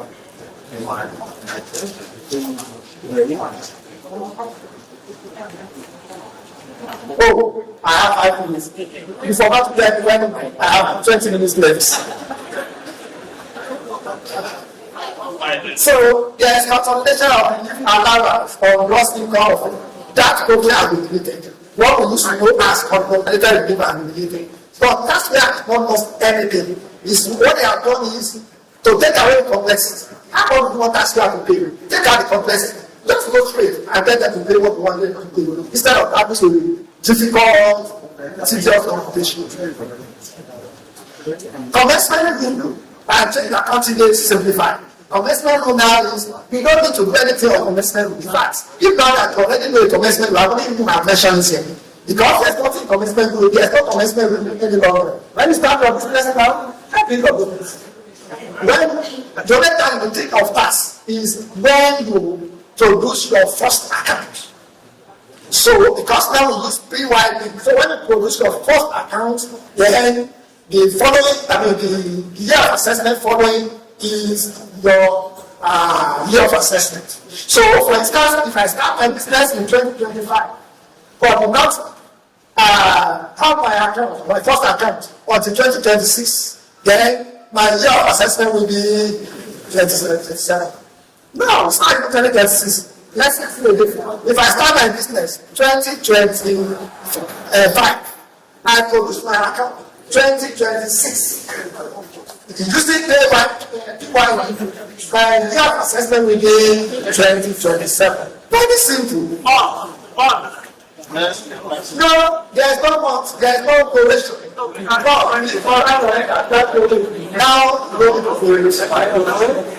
it's the figure in your account that is from the last. For that official, we have not done anything actually. For that official, we have not done anything. What we are doing is to beautify the room. Then, the relief of organization, this one is for taxpayer. Hello? Taxpayer, this one is for relief of organization. The one we used to have, what I call Commonwealth, that is how many taxpayers doing Commonwealth relief? But I don't think there's facts. During my time in tax policy, no taxpayer was able to take over relief. The reason is that if you put a condition, and that condition is difficult to fulfill.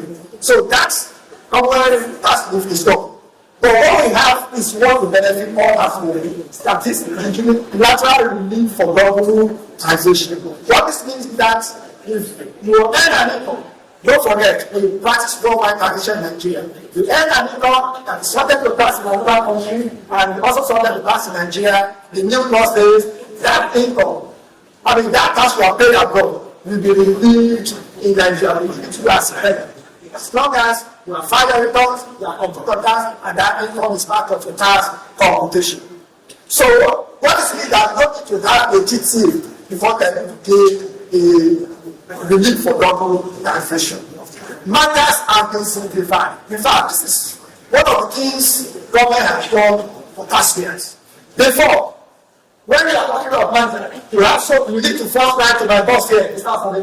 When he was in tax policy, you first need to write to him to ask for ruling confirmation whether you can match or now you don't need to write to the tax authority.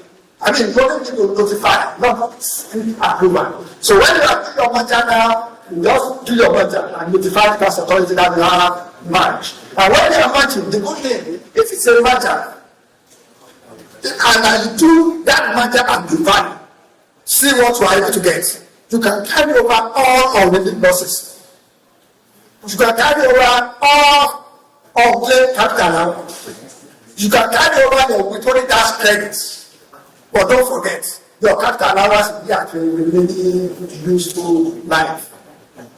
And for asset transfer at group bank, similar rule apply. But there's a distinct treatment for acquisition, not at group value. If you do the acquisition, not at group value, that is, you do it at the market value, then you should be treated as the market value person. What does that mean? You can't carry over on the losses, you can't carry over on the capital allowance, you can't carry over with the tax credits. Of course, your capital allowance will be at the cost you acquire, the new cost, the value you acquire your assets. And there's no more 6 years relationship or program by FIRS. What the winning is notification. And the good thing is that it's time is available. So I will skip so that I am not submitting it.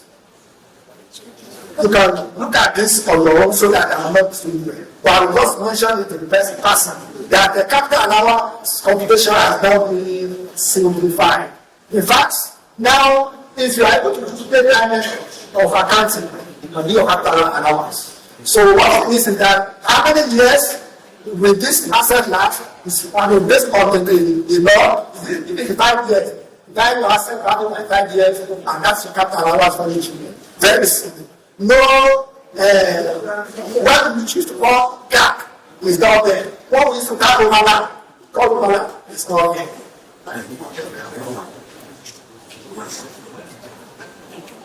And now we have 43 rates capital allowance streams. We have just 10%, we have got 20%, and we have 25%. For VAT, the rate depends on Goodwill 7.5. Then they don't allow for e-invoicing and fiscalization. That's why we are getting talking about e-invoicing. Now, the process of charging, collecting, and filing VAT will be automated through e-invoicing technique. And we also provide for fiscalization. So, for those at the later stage, FIRS will be talking about giving fiscalized instruments for places where they don't have network practice e-invoicing. The good thing for taxpayer also. Now, VAT reform must be made. The law says shall not be made, shall be made within 30 days. So that means if you need a VAT reform now, as long as the VAT reform, and as long as that VAT was paid and limited deadline, you will get your reform within 30 days. That is the new function of the law. However, watch out. There is penalty for inaccurate, fraudulent claim. There is serious penalty in the law, including blacklist, and also you can be convicted. What are the opportunities? I will just run through 1 minute. What are the opportunities for taxpayer?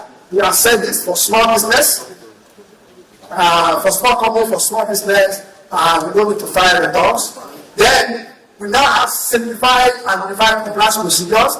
We have harmonized calendar for filing and payment process.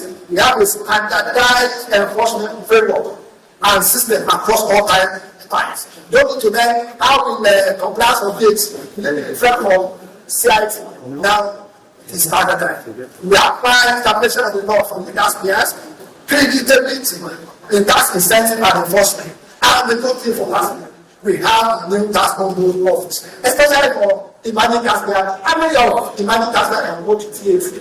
Now, if you can't go to TAC for some small issues, you can go to tax. For instance, the tax authority will give assessment, they will ask me to do this when I'm not supposed to do this. All those complaints, the tax assessment and so should be said. Those things will take the tax and it will resolve the issue for the tax authority.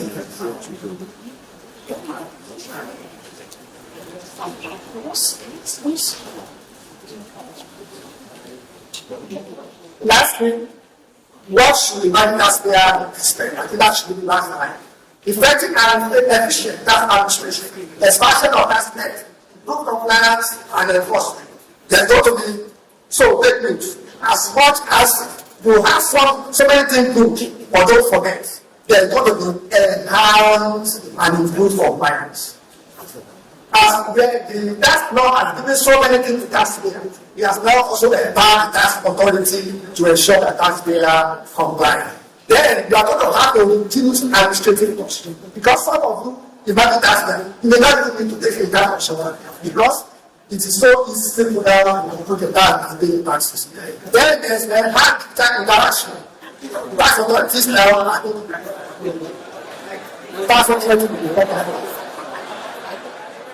Some of the CIT out there, they cannot hide their returns without them.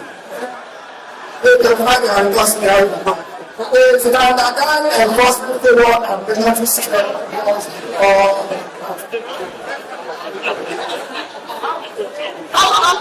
So,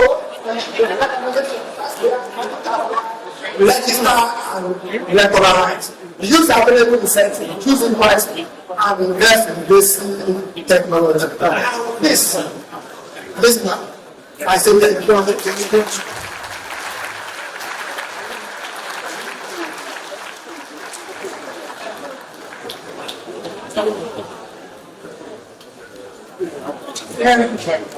Mr. Kanye gave us a deep dive into the tax reform law.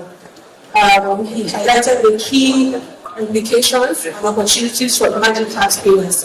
We thank him for working closely with the committee. And we thank the committee also for entrenching the 10 principles that guided them in producing such a holistic tax reform for us. Please round of applause for him again.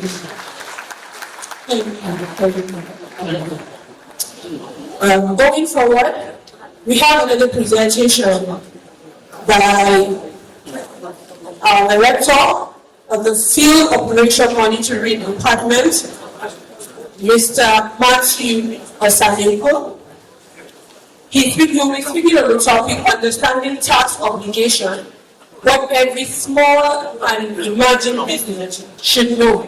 It is very important at this point that we listen to this important presentation because we are emerging taxpayers, compliance as we ought, and this is a rich discourse that will continue over time. as we migrate the emerging tax to the higher level. Thank you very much.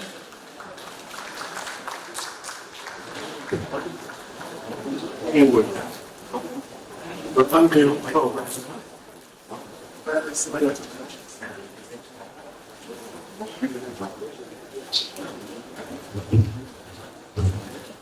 Thank you very much, the compare. My name is Matthew Osanego, FIRS. I'm glad to be here. I'm glad to be making a presentation. Please let me start from there. That's fine. I want to thank the organizers of this event, giving me the opportunity to stand before this audience to present this paper. So I can't indicate someone made my paper very easy. He is one of the drafters of this law, so let's appreciate him. Let's appreciate him.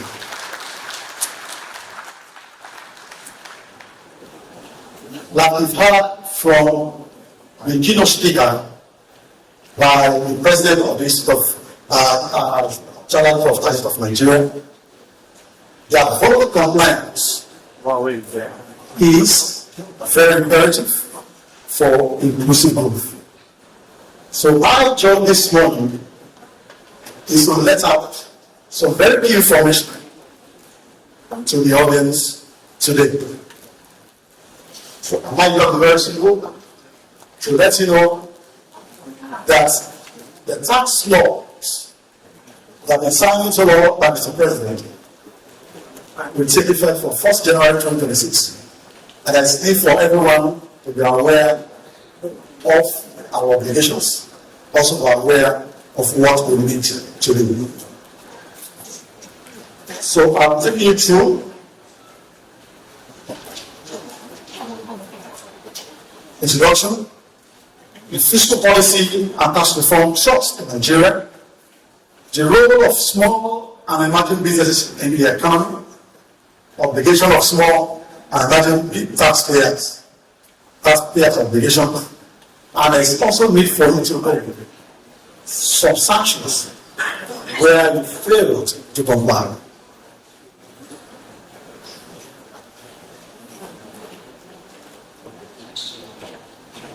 Ladies and gentlemen, you agree with me that Nigeria has taken a giant step.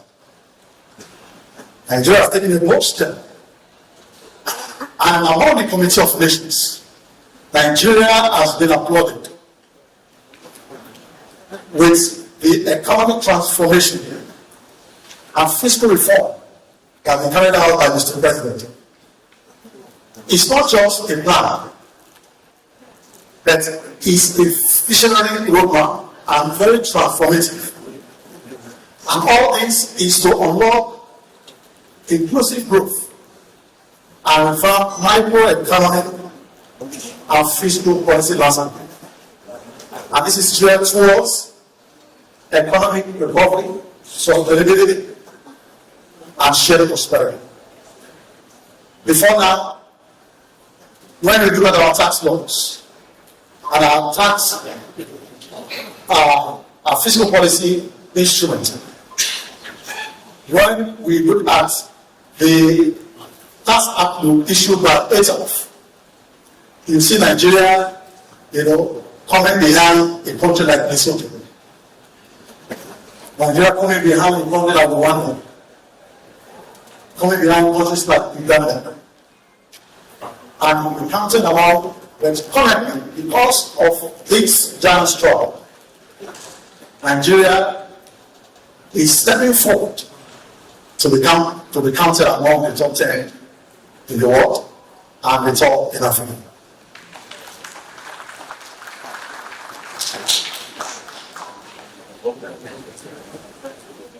And the key thrust of this administration is the fiscal policy and tax reform, like I've been enlightened by Mr. Kennedy and the Keynote speaker. And what will be driver that we mentioned by Mr. Kennedy is that the fiscal policy and tax reform has harmonized and completed all taxes. The last count and with findings that prior to this exercise, we have 60 approved taxes and levies and over 200 unapproved taxes and levies. So this tax reform, the outcome and the beginning is that Nigeria should only have taxes with gross single digit. And with this, Nigeria is counted and Nigeria is blessed with this transformation. So we have only 4 tax laws: Nigerian Tax Act, Nigerian Taxation Act, Nigerian Revenue Service Act, and Revenue Joint Tax Board Establishment Act. And another key driver is to broaden the tax base and to ensure that the small and emerging business are formalized. So formalization is one of the key drivers. Let me run very fast. I want to lose time.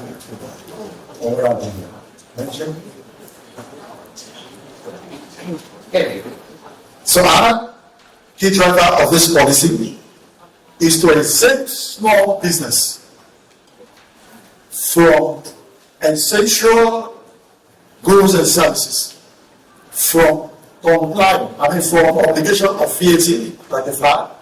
So small business that has a turnover of 15 million or less, or total asset of 250 million or less, are exempt from registration, right, from charging VAT, and also from what? From paying taxes. So please, let's note that.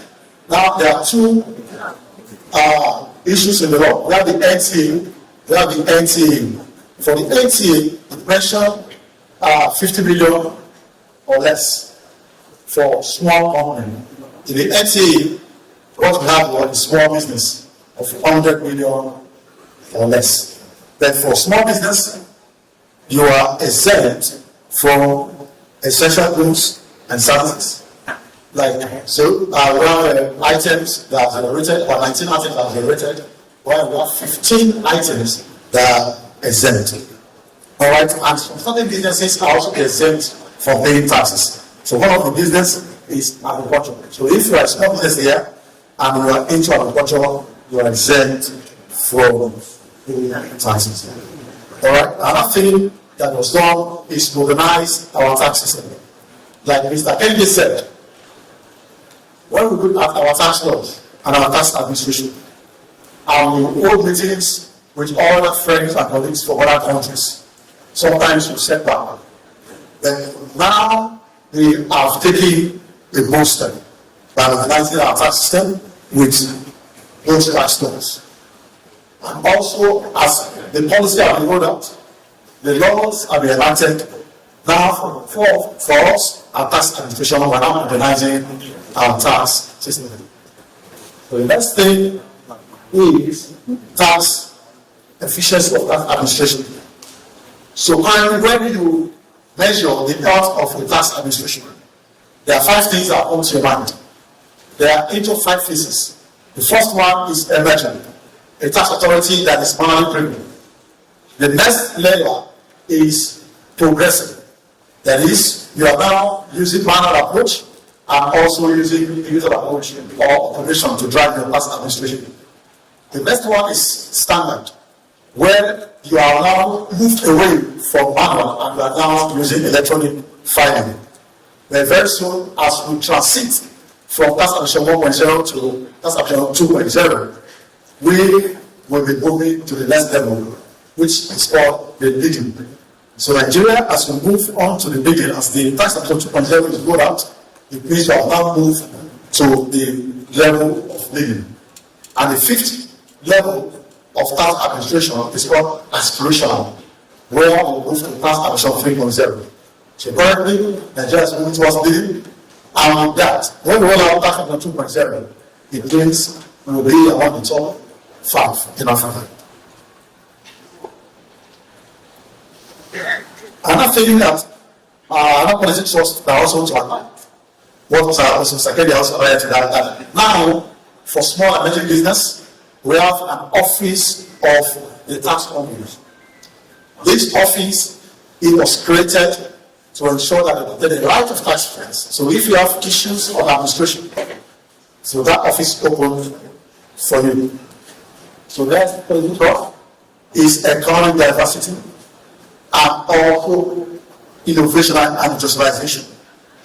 That is hard for the last speaker. So one of the key trusts is to support small and emerging business to strive, so that we can grow our dependence, or move our dependence from oil to non-oil revenue.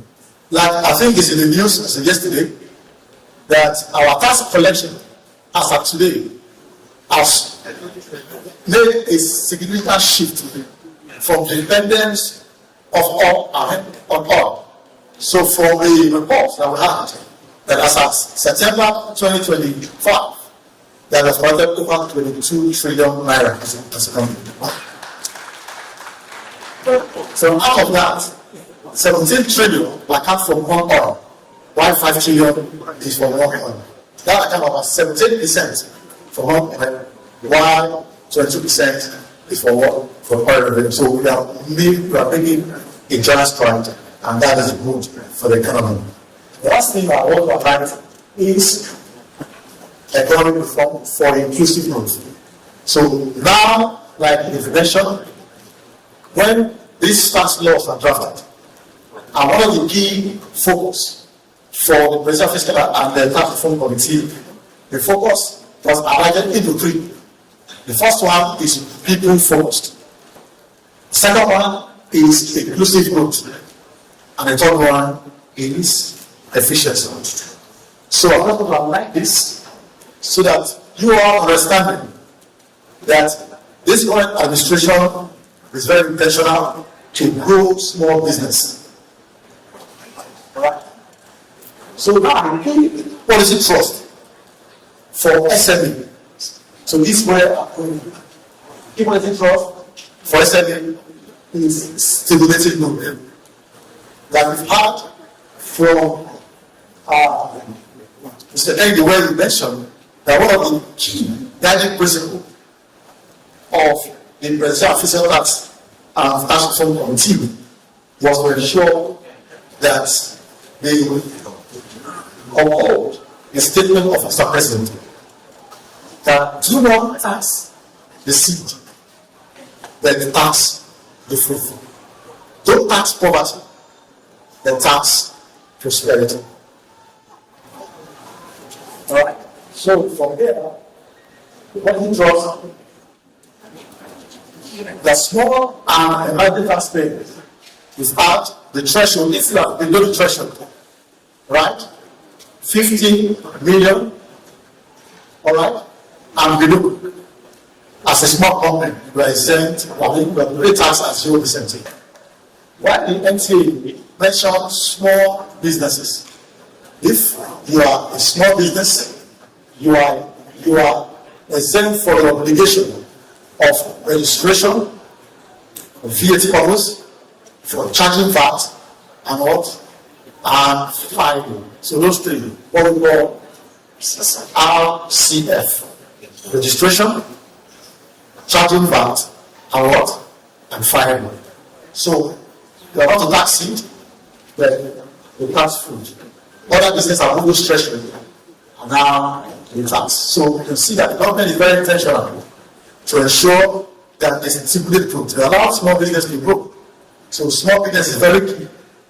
And from what the man from Smith and mentioned, and from research and statistics, is that 80% of small business contribute, and the small business contribute about 80% of job creation in Nigeria.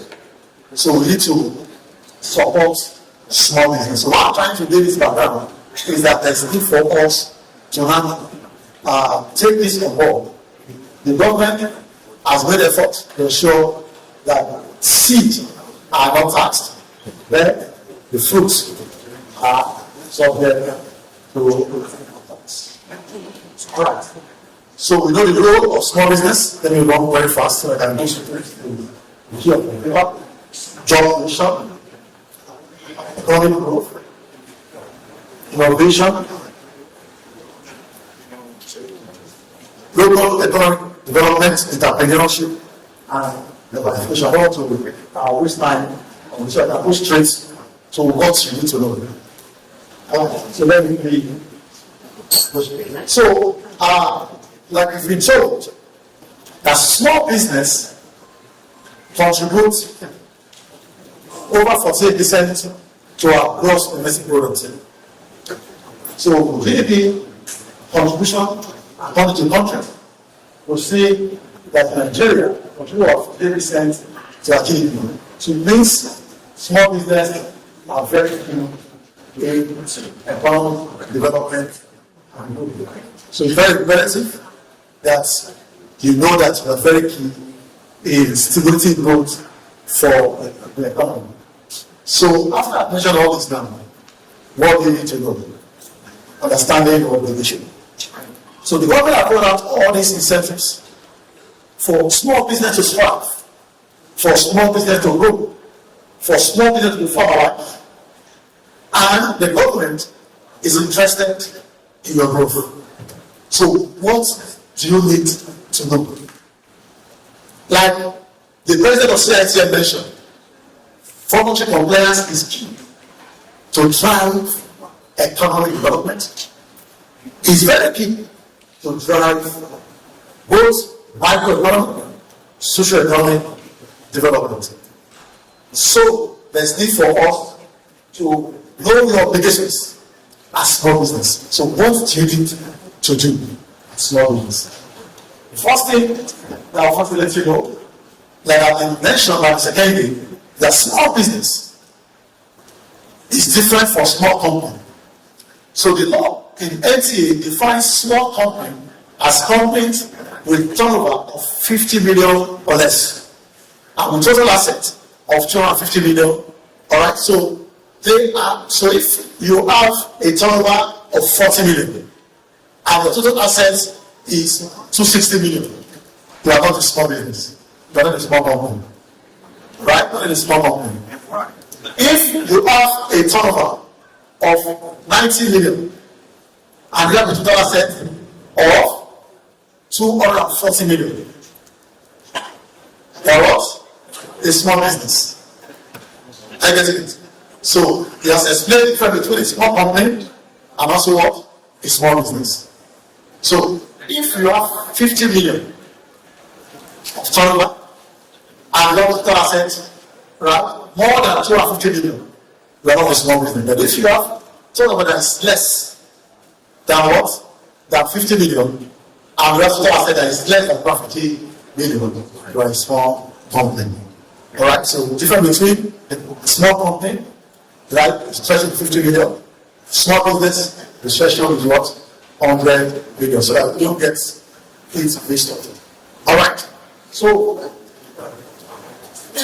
if you have a total of 40 million, for instance, 40 million, and you have a total asset of 100 million, alright, you are a small company. So you want to get that. But if you have a turnover of 60 million, right, and you have a total asset less than 250 million, you are a small business.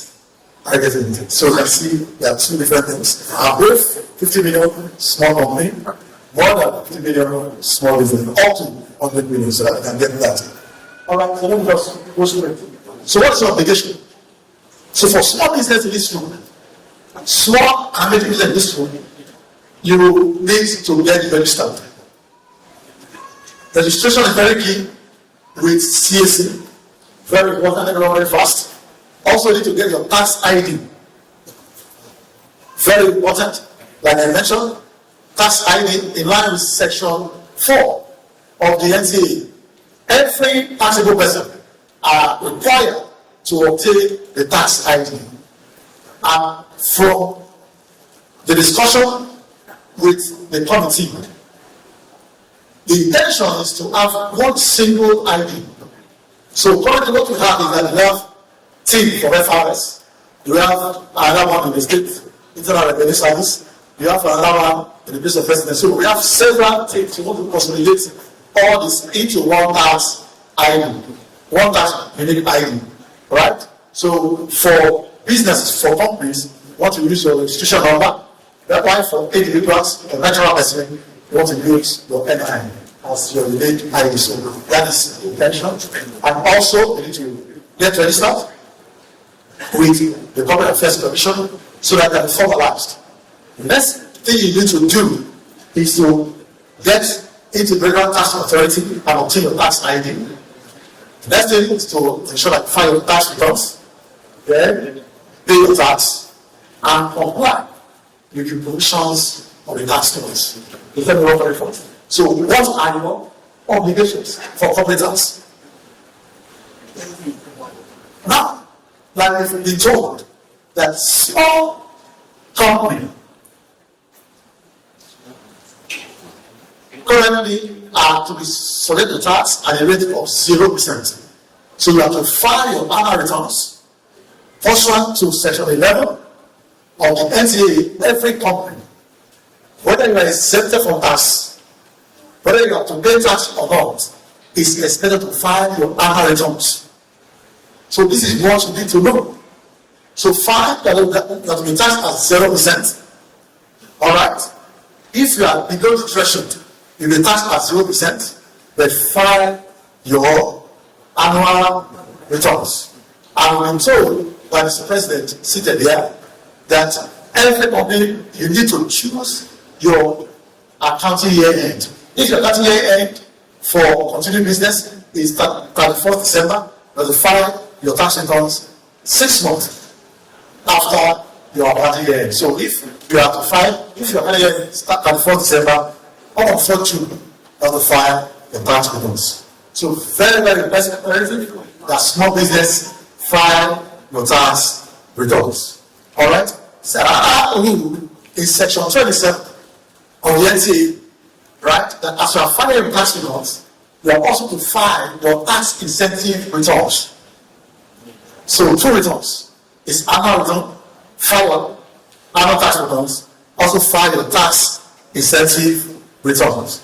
So in the prescribed form, that is what that's going to be rolled out very soon by the tax authority. So FIRS will be very hard to design the form and to roll out to us very soon. Also, if you're a small business and you have obtained what they call economic development incentive certificate, where you are among these 51 priority sectors, in line with the current law, you will file your both the priority returns and non-priority returns. 2 returns. Your priority sector return for those priority units and non-priority returns. So there's need for you to know all these very, very important. Okay. The next one is to file monthly. You have some monthly obligation if you are into ministry and you are producing liquefied natural gas or your subsidiary of the regular gas. You have to file your monthly return 2 months after the commencement of your accounting year.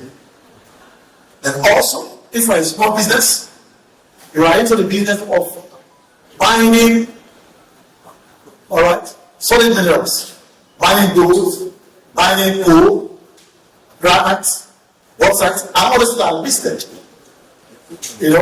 in the 11th schedule of the NTA. Alright, you have to file your monthly royalty return. So you need to know all this also.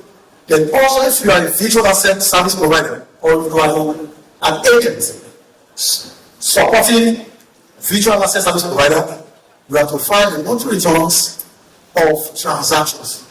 Then the name of the business, the date of transaction, the value of transaction, all these need to be filed every month. Alright? The next obligation, which is very imperative, is to keep proper book of accounts. Alright? Government have made it easy for you. You will be exempt, alright, from some certain obligations And also for a small business, small business, the tax at 0%. But for you not to run foul the law, you need to keep monthly accounts in English language, and also to ensure that you are consistent in the format as given by the relevant tax authority. And you are to ensure that you keep those rules for a minimum of 6 years. So don't just give for 2 years and dispose, because tax authority will come after you. What you need to do is for you to prove that there is small and emerging. There's need for you to what? To keep your what? Your books of accounts and your records. Just simple records. Your sales records. All the subsidiary books. Your accounting records. Please keep those records. But the relevant authority will still check by way of audit. So being exempt, when tax at 0%, does not preclude the relevant authority from checking your records. Because there's need for them to confirm your actual turnover. Very, very important. And this was to get in English language. We have a case in 2007. Not the case in 2007. A Chinese company was investigated for them to conceal records, for them to conceal information. The account was filed in Chinese language. So what he invited the man said this returns was filed in the Chinese language. I'm going to give also said Chinese, Chong Chong and all that. So get an interpreter. So we walked back. Go back and write these returns in English language. Because there is tendency to conceal information. So went back to what? To write the returns in English language. Because we are also very careful to ensure that it was properly translated. So we will do what we call validation. We have to get an expert, someone that is not related to the company, to help us confirm whether what was translated from Chinese language to the English language to the right. So, dear friends and colleagues, emerging taxpayers, keep proper books of account because they will not preclude tax authority from carrying out auditing or investigation. Alright? Another information by little pass across for small business, dear friends, is deduction at source, what we call withholding tax. Now, the law, the regulation that was also signed this year and became effective from 4 January 2025 has exempt small company, small business from deduction at source of withholding tax. But with a provision that the transaction within a month is less than 2 million. If your transaction is more than 2 million, you have an obligation to deduct. Or when the cumulative transaction within months amount to 2 million, you are what? You have to deduct. Failure to deduct, there are penalties. So there is need for us to know all this. Government is set to support business. Government is set to support small and emerging taxpayers. But it's need for you to know that you have an obligation. Where your transaction is more than 2 million in a month, you have an obligation to deduct the utility tax. And you have to remit, alright, all of what 24th or following month. Transaction of this month should be remitted in the next month, the following month of transaction. For instance, transaction in January 2026 will be, 2026 will be what? Will be remitted as the return is submitted in February 2026. Transaction in October this year will be submitted on the 1st of November 2025. Alright? Then also, when you are deducting, issue receipts to the beneficiary. It's an obligation for you to issue receipts to the beneficiary. And also, I also want to give you this good news. If you are into SME, you are a small business, and you are into manufacturing, or you are producing, you are totally exempt from deduction. Part of the movement. So irrespective of the session of 2 billion, if you can prove that you are into manufacturing, you are into production, that is, you produce, and that is defined in the law. That is, it's not packaging. It's for you to what? Not to do the package. It's for you to change the form, right? Change the form of a product, right? From raw material into what? Into finished goods. All right. So you want to transform from raw material to finished goods and prove that you are a small business, you are into production, you are into manufacturing, you are totally exempt from. So just want to highlight that income taxes for small and emerging business, you are the tax at 0%, and you are also exempt from 4% to the levy of 4% of acceptable profits. Small business, below the threshold that I mentioned earlier, you are totally exempt from development levy. Now, let's move on to the VAT obligation. What you need to know. Very imperative that you have a clear understanding as government is supporting small business. Now, for VAT purposes, I mentioned something that acronym RCF, registration, charging of VAT, and filing of VAT returns. If a small business in this way, for small business, we turn over about 100 million now for VAT purposes. You are exempt from the RCF I mentioned, you are exempt from registration, you are exempt from what? Charging VAT, also exempt for what? For filing. But you can opt and say, I will choose to register. I will choose to be charging. I also choose to be what? To be filing.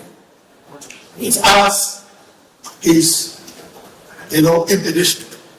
So if you need to write to revenue authority that you have made a choice to register, to charge, and to fine. So if you have not notified revenue authority and you are charging VAT and you don't remit, there are sanctions and there are penalties. But if you have decided to opt, right, to register, to what? To charge VAT and to what? And to file. Alright? So there is some benefits. One, you can claim your input tax. Two, you have purely compliance culture. Then three, you have a growth mindset. Alright. Another thing you need to know is VAT fiscalization system. So very soon, like Mr. Kennedy mentioned, very soon we're rolling out fiscal device. We have started rolling out e-invoicing for business, for large businesses, and very soon we're rolling out fiscalization device for small businesses.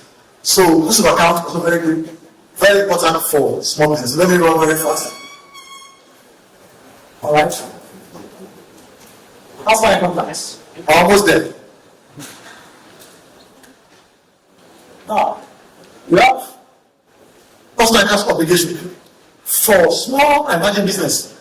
You have to deduct personal pay as you earn from your staff, and also to file returns on the 1st January of the following year. When you file obligation, and also as individuals, you are also to what? To file your annual returns. All right. So we need to let you know that, because it's very, very imperative. And we told that this new law has removed what we call considered allowance that have been taken out, and now we have what we call a new tax table in line with the first schedule of the NCA. Let me go straight to the tax table. Now look at the new tax table. So I'm going to know all this. The tax table is very, very easy and very easy to compute. Now, the first thing you need to know is that there is what they call gross annual income. Right? Consultative salaries, wages, allowances, and pension, bonuses. All income. Like we told that you are taxed at worldwide income. Income in Nigeria, income and elsewhere. considering all the income, that becomes your gross income. Then less what we call eligible deductions. All right. The first one is what national housing fund contribution. That's about 5% of your gross income. Then you have the NRS, about 1.5% for individual contribution. Then also 2.75% by the company. So we have the NRS contribution, the pension contribution, interest on loan of owner occupier. That's been told that if you are an individual and you have obtained a loan from the bank and you charge interest, interest is not a deduction. Then life insurance premium is also an eligible deduction. Then 20% of annual rent eligible deduction, but the maximum is 500,000. Then you now arrive at a what? Taxable income. And what the income tax table, we have the 0%. Right? Any income below 800,000 taxable income, after you have deducted all your daily transaction, any taxable income below 800,000, right, is taxed at 0%. It means the poor and the vulnerable are exempt, right? So after you have made all the deductions, the first 800,000 at 0%, the next 2.2 million at 15%, the next 9 million at 18%, the next 13 million at 12%, the next 25 million at 23%, and the next 50 million as what? So the more you are, if you are in the 25 million bracket and above, you are to pay more tax. But if you go available, you pay less. So now this one, we are going to go to the next slide.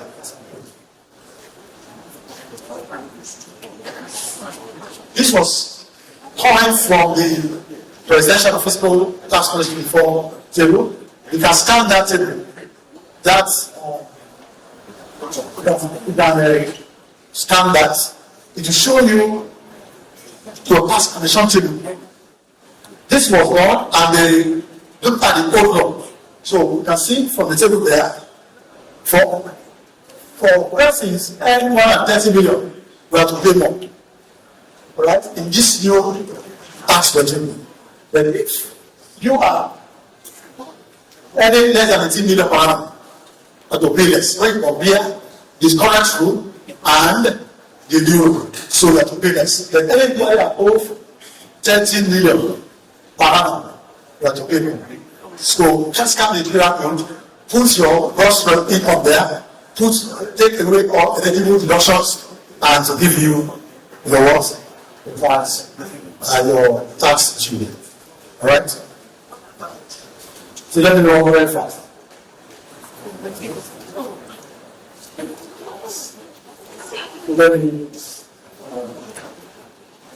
So this we shared, like we told, start this obligation. Transactions, what they call digital instruments, is also subject to what? To stamp duties. There's an exemption that we listed and listed there. Please include. Now, let me now clear.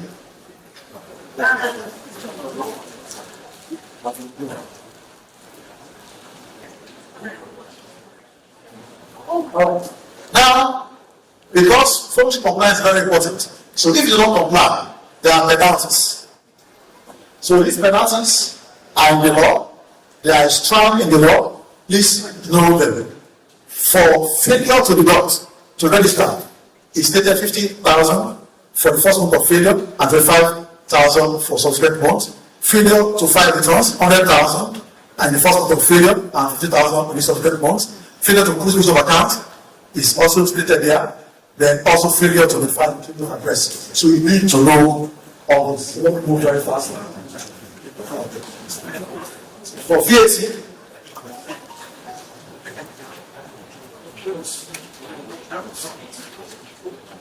so these are all the penalties for value tax, and there's need for you to go back to the law, go to the NTA, you see that all these penalties are listed. There's need for you to be aware that failure to use the fiscalization device that will soon be rolled out by FIRS, failure to grant access, or 1 million naira for the first day of failure, and 10,000 in each day of failure. Failure to process, we have a penalty of 20,000 plus 10%, 100% of currency. So these are all penalties listed. The slide is shared. Failure to make attribution, 1 million return fine. Failure to force falsification of records, like we have mentioned, if you falsify records to claim refund, there is 100% penalty. Then also failure to file returns. If you have chosen to register to file, if you fail to file, there are penalties. All right, as I close with last slide.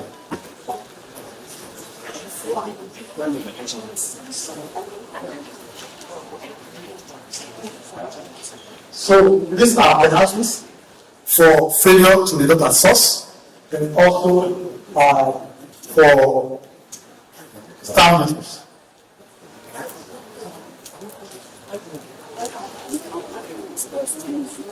So these are all penalties.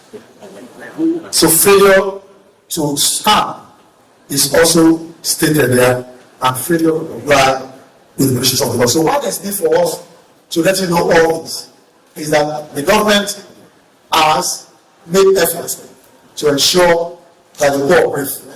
But your job is to, for now, to comply with the law. Alright? This law has been written, been enacted, and is started will become effective for 1st January 2025. So 2026. 1st January 2026. We have to ensure that we comply with the provisions of the law, because this is very, very imperative that the contribution is noted, and there is need for every SME in this house to take advantage of all the tax incentive so that you understand your obligation and also comply with the tax laws. So the cost as you comply is to stimulate growth, sustainability, and asset opportunity to fund in the financial system. So as Nigeria modernize its last tax regime, I therefore implore all SME in this house to embrace the new tax system and to strive to comply. So the message I've been asked to pass across to you is purely compliance. Comply with the provisions of the law, and when you comply with the provisions of the law, it is our collective effort toward building a strong and dynamic and sustainable economy. Thank you, and God bless you.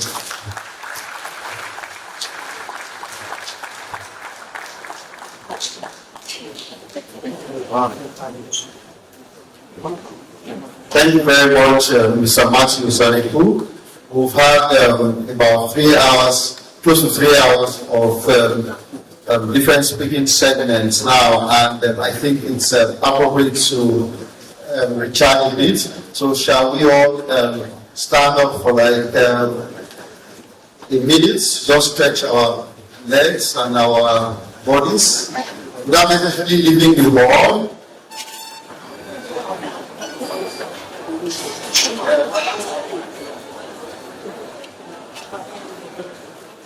We will have some serious here. And body, you see that all these penalties are listed.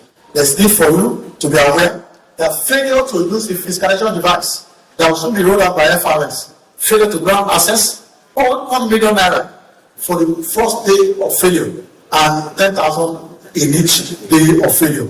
Failure to process, we have a penalty of 20,000 plus 10%, 100% of currency. So these are all penalties listed. The slide is shared. Failure to make attribution, 1 million return fine. Failure to force falsification of records, like we have mentioned, if you falsify records to claim refund, there is 100% penalty. Then also failure to file returns. If you have chosen to register to file, if you fail to file, there are penalties. All right, as I close with last slide.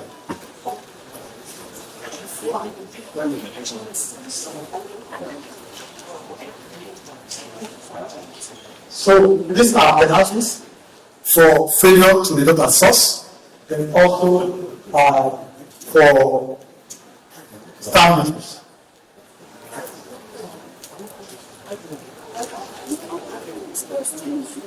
So these are all penalties.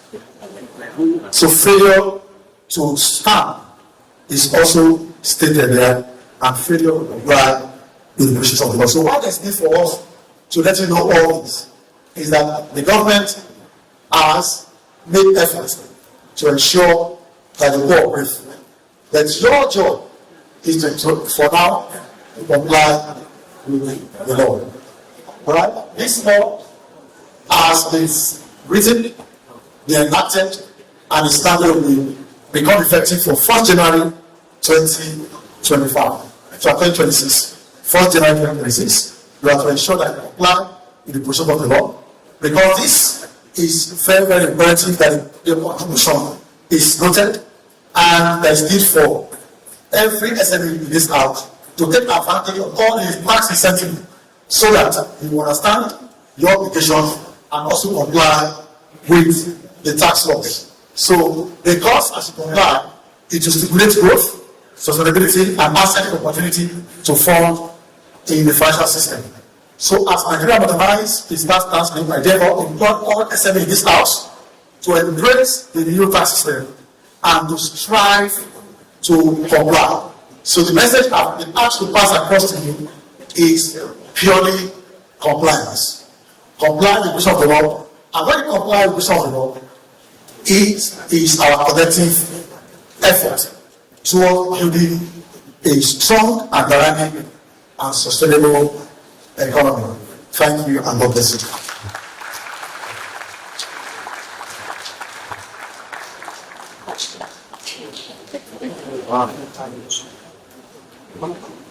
Thank you very much, Mr. Matthew Saniku. We've had about 3 hours, close to 3 hours of different speaking segments now, and I think it's appropriate to recharge a bit. So shall we all stand up for like a minute, just stretch our legs and our bodies without necessarily leaving the hall.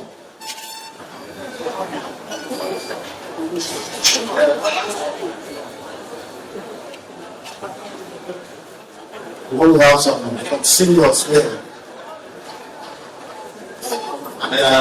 Body Director and the Federal Inland Revenue Service, Professor Olaji Owasalu SA, who is one of our speakers today, welcome. We also receive Ms. Anita Irene, who is the Executive Company Secretary of the Tax Appeal Tribunal.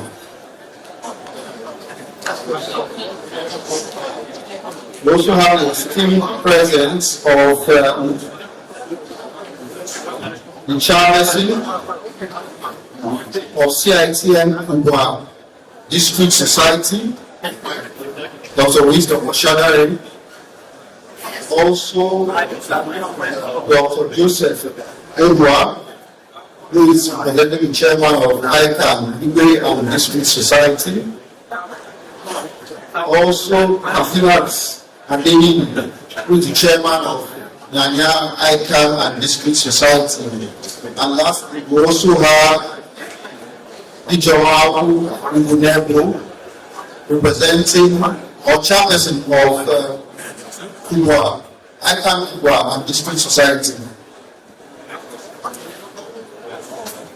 Shall we now take our seats?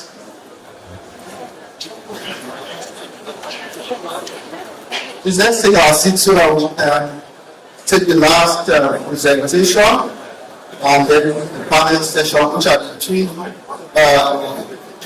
speaking and engagement sessions remaining on our agenda.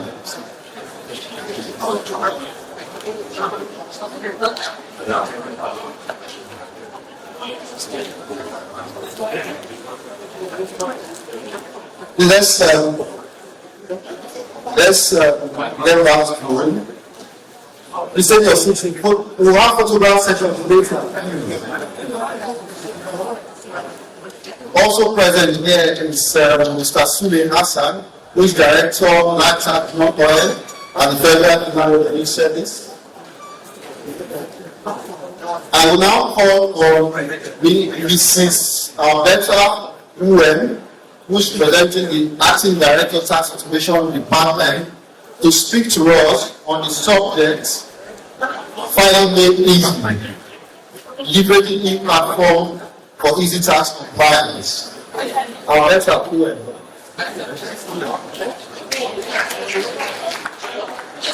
We don't allow them out for 1 minute.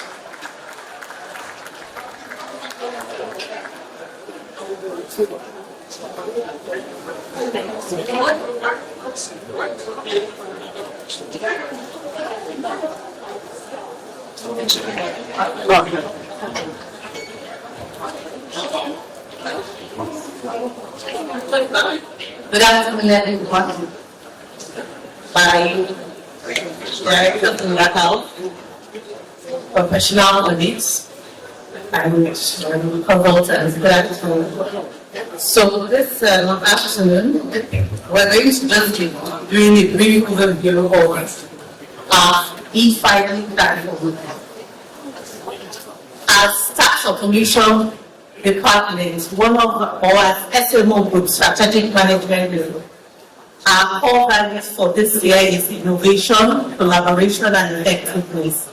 And to drive this, we'll need to make sure that all our systems are working perfectly and they are doing what they are supposed to do. So the tax groups have explained to us all that has changed from CETA and then NTA now, and it's our job to make sure that in line with the changes, we also change what we have.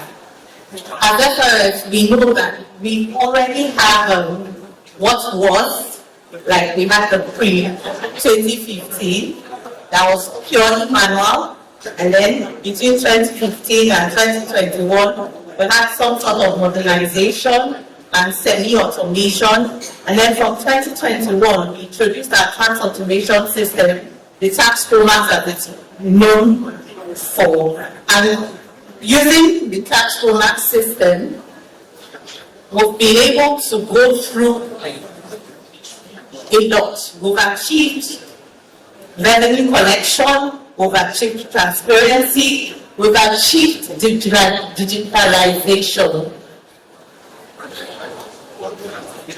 We've reduced the cost of doing business. We've reduced queuing at banks. We've brought a lot of convenience into tax compliance and tax paying.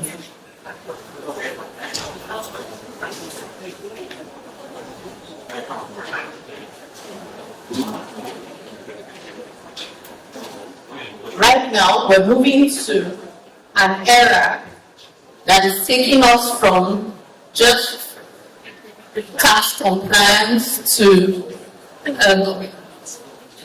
artificial intelligence. So why are we going to do this? Because we don't want to be the last people to catch on the bus. A lot of people, there's ChatGPT, there's this, there's that. And then as we're coming into NRS, we also want to evolve. We don't want to remain where we will be now. We want to do a one-stop shop. So when you log into firs.gov.ng, you can integrate to other platforms that you need to integrate from FIRS, like the NRS. There's a lot you'll be able to do. So you don't need to start jumping, like my chairman will say, you knock on one door and several open. So we want to come to a point that you come to one place, which is firs.gov.ng, and you get everything you need concerning tax solutions.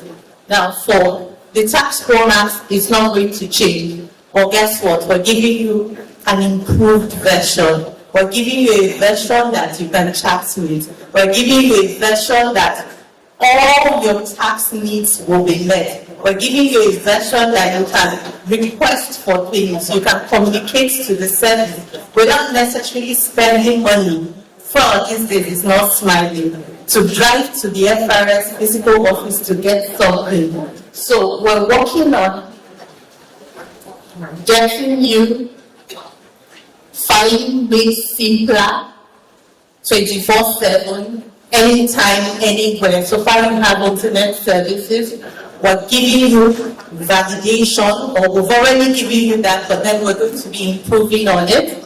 We're giving you transparency, so you're going to be seeing what is done for you. So nobody is hiding a physical file from you. You're seeing your ledgers, you're seeing how much you paid. Nobody is telling you I paid 500 naira instead they paid 50 naira. You're getting instant tax clearance, one click. It's already there, but then you're going to be seeing an improved version, a version that will blow your mind.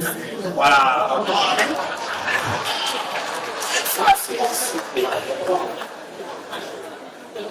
My directors have already spoken on the e-invoicing.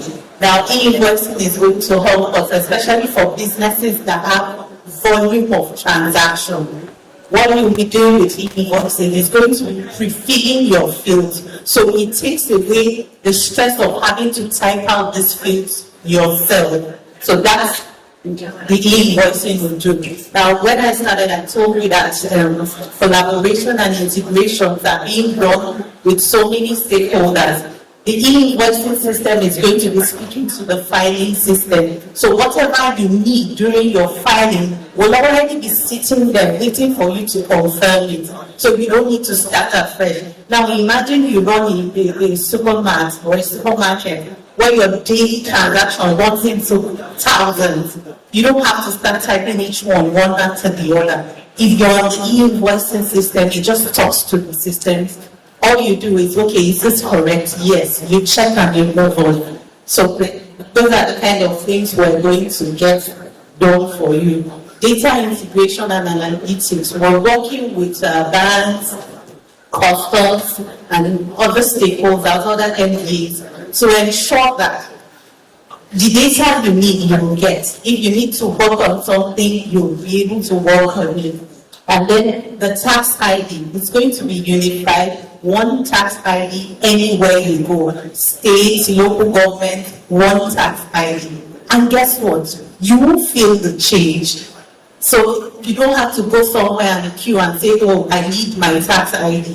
The transition is going to be a smooth process. What you have currently, all you need to do is put what you have and then it gives you what is supposed to be. So smooth transitioning, no stress, no paying of transport, no leaving the comfort zone. Once you have an internet connection, you connect, you get all you need. States, and then we're integrated with the JTB, which will be the JRB, and all our systems are connected, the state boards of internal revenue. So wherever you are, you don't need to leave one site because you want to get tax ID. If you're in the state board of internal revenue site, you get your tax ID. If you're in the joint tax board site, you get your tax ID. If you're on FIRS site, you get your tax ID. There's integration between all the platforms.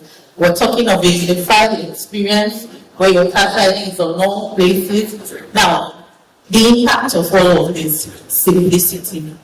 My boss in customer centricity will say our goal is to make sure that cost of doing business is lower to the barest minimum. And we're working to make that happen as a service.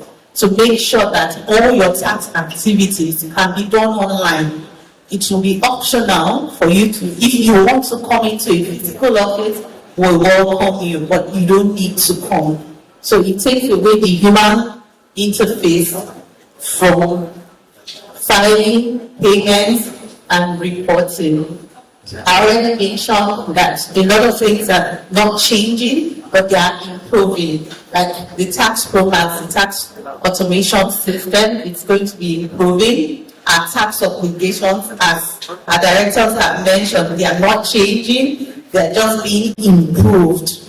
But our team transfer also will not change. However, it's going to be more seamless and it will be an improved version. Now, what we're adding, I mentioned that we're getting a unified system that's going to be talking to each other. Our e-invoicing system is going to be automating tax compliance.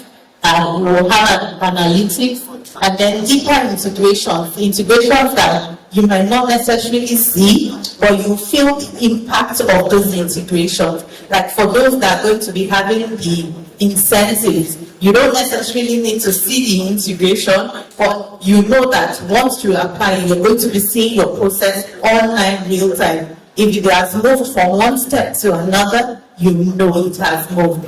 You can see your progress page. It gives you a transparency to things that you need to know. There's no hidden agenda. So we're having one number for everything. So your RC, if you're a corporate organization, one number. If you're an individual, one number. So the way your NIN is specified to you as a person, your tax ID will be specific to you as a person or you as a company. There will be no duplication of TIN, seamless integration processes. For the e-invoicing and explain how it works, all you need to do is to register. And if you need more information, we've uploaded guidelines on our platform, firs.gov.ng, and then there's a link for e-invoicing. For our large taxpayers, we're expecting to use them as a pilot phase, and they're commencing this November. Now, they are the big boys. We have to pamper them small, so let's not get jealous. And then we don't, so all these things are costly, so we want to, the boys that have the money, let them do the work first, and then they will subsidize it for us on the small ones. So our integrations run through all the sectors, from CAC to our banks, to customs, and other MDAs and stakeholders. Now, some of the benefits you'll get from our integrations, I spoke of pre-populated fields. So you don't necessarily have to put in every figure. Some figures will feed themselves because they're coming from somewhere. You have fewer errors. Validation will be seamless. We already talked of how we migrated from manual system to digital phase, and now we're going into an intelligent phase. The NRS era, we're not dragging leg anymore. We're taking this thing to another level. So we have resources online, and you can access them on all our platforms. The firs.gov.ng, that's the FIRS website. That's where you can link to others. However, there's some links for the e-invoicing and tax program. But you can also find hyperlinks on the FIRS website for our online resources or anything you need. The help desk is also available for questions or for complaints. helpdesk.firs.gov.ng. Thank you.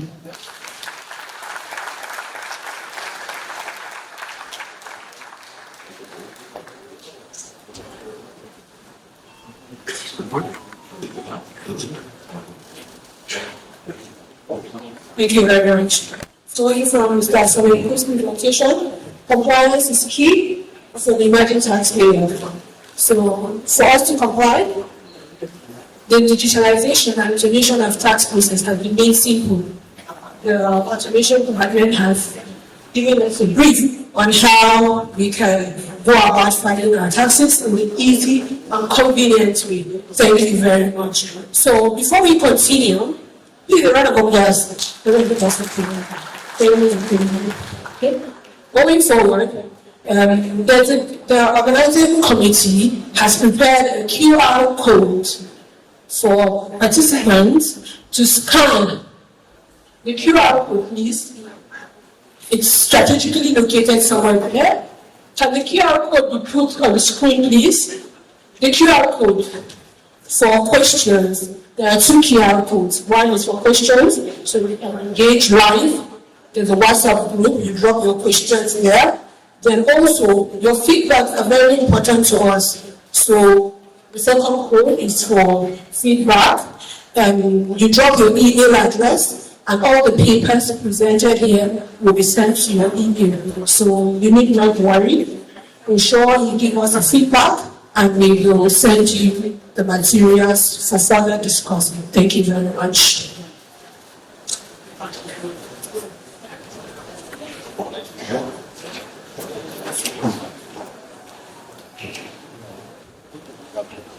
Okay, hello. Yeah. Okay, so we're gradually moving to the end of the speaking session, where we now proceed to the bar, where we have our partners, and then all the evidence there where you can interact and ask live questions and get real-time solution to problems. Joining us here is NIMC and CAC for Goodwill messages. So they are back there, but they will come forward to just give us a short Goodwill message and tell us exactly what it is that they are going to help you with if you come to their stand. NIMC and representative of Corporate Affairs Commission. Now the panel session, which will be moderated by Mr. Collins Omokaro. So during the panel engagement, there will be questions around compliance, around new tax laws, around enforcement, around a wide range of issues. And the panelists will be asked questions by the moderator, after which they will also take a few questions from the audience. So if you have a question that you would like to ask them, you can please write it down. You can please send it also to the WhatsApp group that has been created for this purpose as well by scanning QR codes. You find the QR codes around the board. You can ask any of the ushers to help you if you have a challenge in scanning it. So there are basically two QR codes. One is for question and answer. The other one is to obtain feedback as well. Is the representative of CAC here now? It's the wrong one.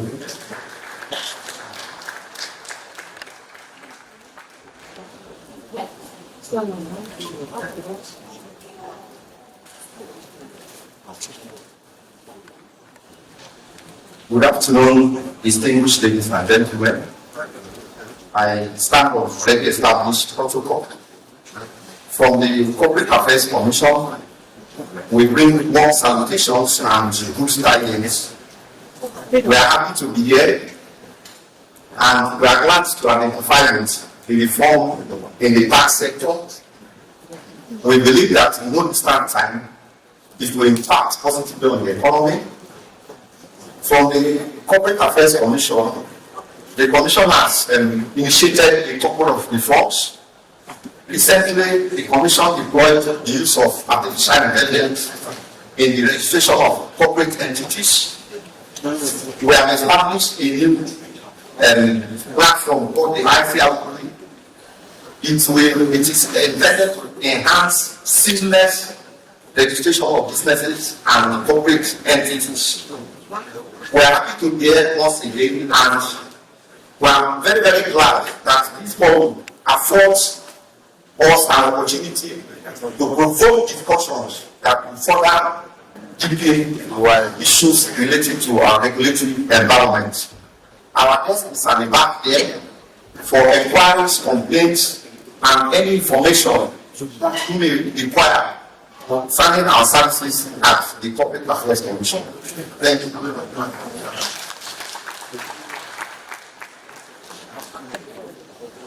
Thank you very much, sir. Representative of the NIMC,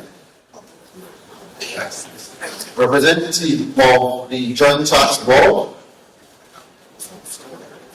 representative of the FCC Internal Revenue Service, Nigerian Bar Association, Nigerian Medical Association,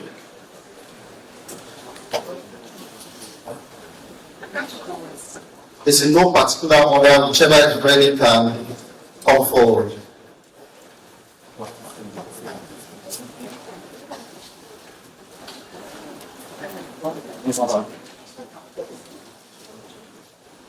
We also have the Tax Appeal Tribunal, representative of the Tax Appeal Tribunal. As a matter of fact, the Executive Secretary is here.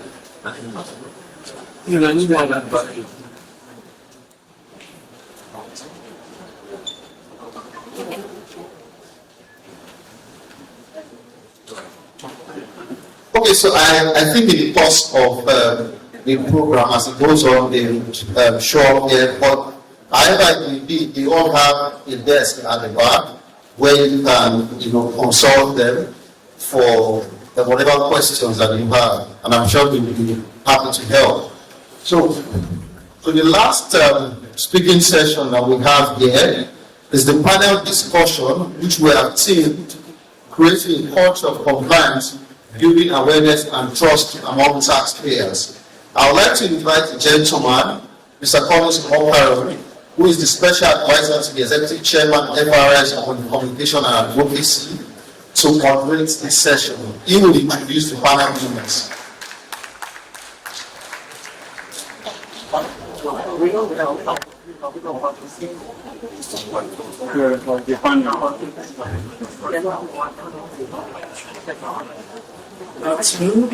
Good afternoon, everyone. Good afternoon, respected impact presenters. Good afternoon, my colleagues, and good afternoon, taxpayers. We now going to cross our person.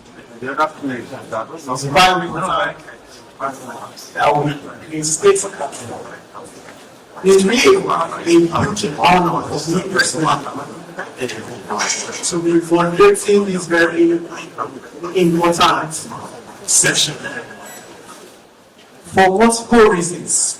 The topic itself, creating a culture of man, building awareness and trust among our interest parties and taxpayers, is the core of what the executive chairman has reinstated, that our goal is never to tax the seed from the fruits.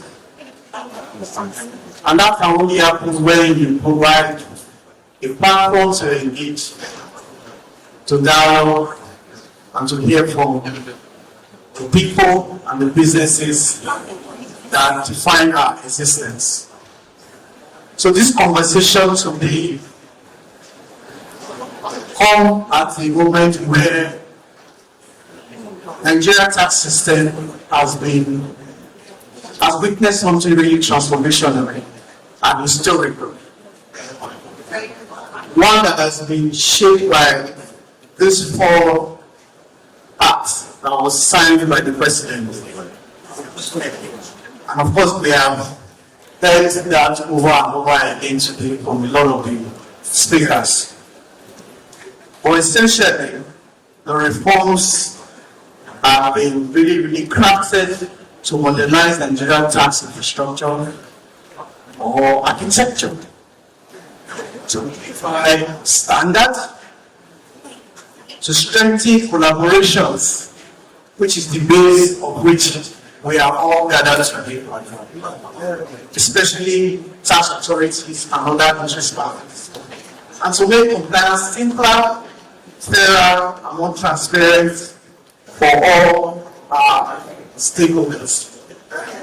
So under the visionary leadership of Zach Village, we have continued to prioritize this and that organization to ensure that complexity are made in a clearable way, that you are able to ask questions and you understand the features in every publication that we share.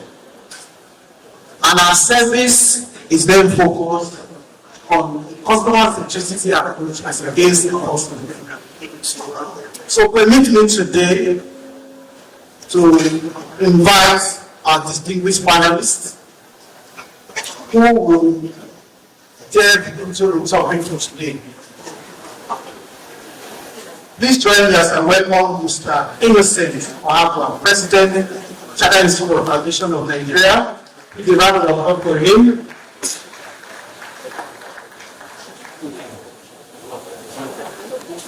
Yes. Professor Bolani Iwasuloye, SAN. I'm Community Director, EC Financial Group, Federal Revenue Service. Please give them a round of applause. Mr. Kayinde Additional from HGCs and Competent Authority, FIRS. Mr. Charles Obi, Director General of SMIDA, can be represented by Mr. Funde Oyebi, the Acting Director of Special Responsibility SMIDA. Mrs. Anita Willen, Coordinating Secretary, Tax and Tribunal. Please a round of applause for them. Thank you very much for that. Please, can we move this?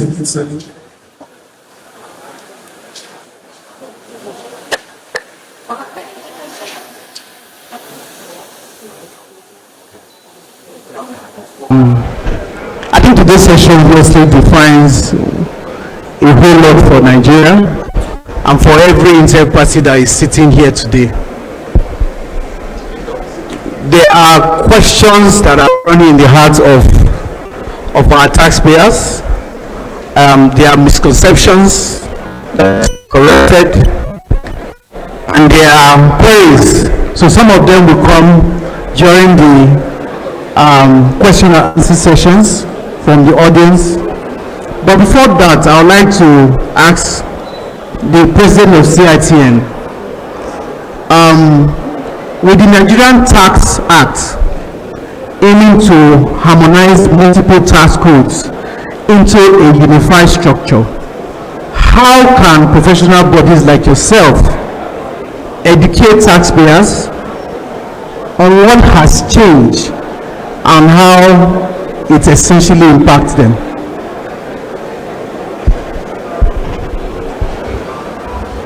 Thank you very much, the CD and the panelists, distinguished ladies and gentlemen. Sorry, President, let me just make an announcement. Just announce that everybody at the service desk should go back to their seats. Okay. Please, everyone at the service desk, please return back to your seats. Please, this session is quite important. So those at the service desk, please, let's return back to our seats. So President, please, you can continue. Thank you very much. The CD and members here, distinguished ladies and gentlemen, thank you very much for this opportunity. Since morning, we have been listening to various presenters, and one issue cuts across that a massive reform has taken place, as recognized by the various tax laws, and at the center of it is the issue of compliance, which mirror through four of them. As a tax professional institute, and the institute, its primary aim is advocacy. Yes, we have noticed that a lot of new things have changed. Some little old things are there. Our roles are mainly to drive home to our members, to taxpayers, to various stakeholders. One, as members, we need to equip ourselves. First, understand the various provisions which are very, very monumental. When we understand it, we also proceed to pass the information to the general taxpayers, to stakeholders. For example, since the commencement of this reform, the Institute have had about 14 various webinars. This excludes other training programs that will enable members and practitioners, professionals, taxpayers to understand these changes. And one major area there is the area of technology. Members and professionals need to beef up themselves with the new challenge and ensure too that in the course of demonstrating or doing their job, rendering their services to their client, they guide their client right. NGA, for example, elevated the roles of professionals under the section 33, where a taxpayer will either represent himself or through a tax agent. And this requires knowledge for you to certify, for you to ensure that a return is worthy of filing. You must yourself take reasonable care that these are correct. And you must not really certify what you don't believe to, because doing so have adverse consequences. To summarize, as an advocacy institute, we develop our members. We also hold regular programs to ensure that the taxpayers, especially the SMEs, understand that a lot of reliefs in these tax laws are not to be picked on the road. It requires a conscious effort to get registered, to keep your books, to file necessary returns, even where the Act has also provided modified, simplified returns for the small and medium scale, that will not require a lot of technicality. To stop here, our advocacy is a continuous one, and to ensure that everybody comply. Thank you very much. Thank you so much. Thank you very much, President, for that. Thank you so much. So I will invite Mr. Kainde just to write out to his response. The Nigerian Tax Act introduces clear definition of taxable income and threshold for different categories of taxpayers. How does this provision support MSMEs and informal businesses transitioning into formal tax nets? We talked about that too. So thank you. One thing is that everybody has something in this tax law, and most importantly, businesses.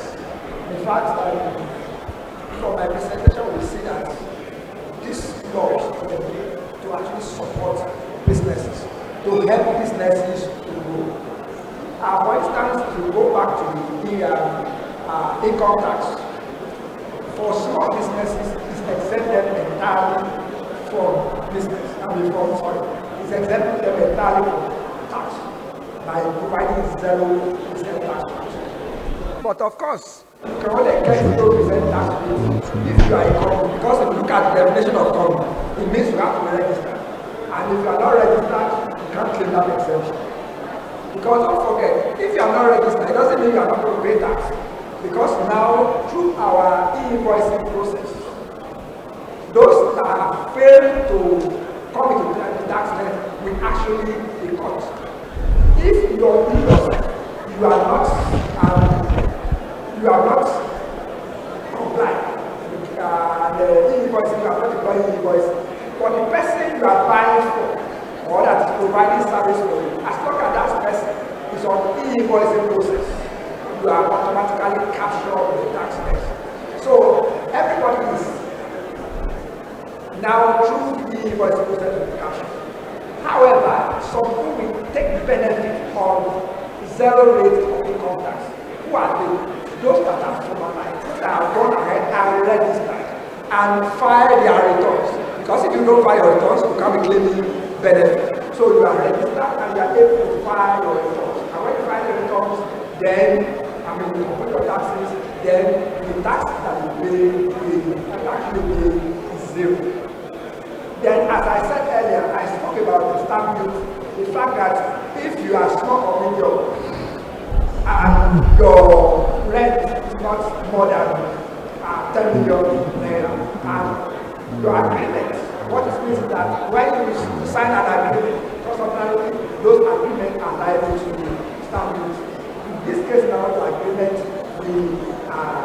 will not be subject to stamp duty is exempt.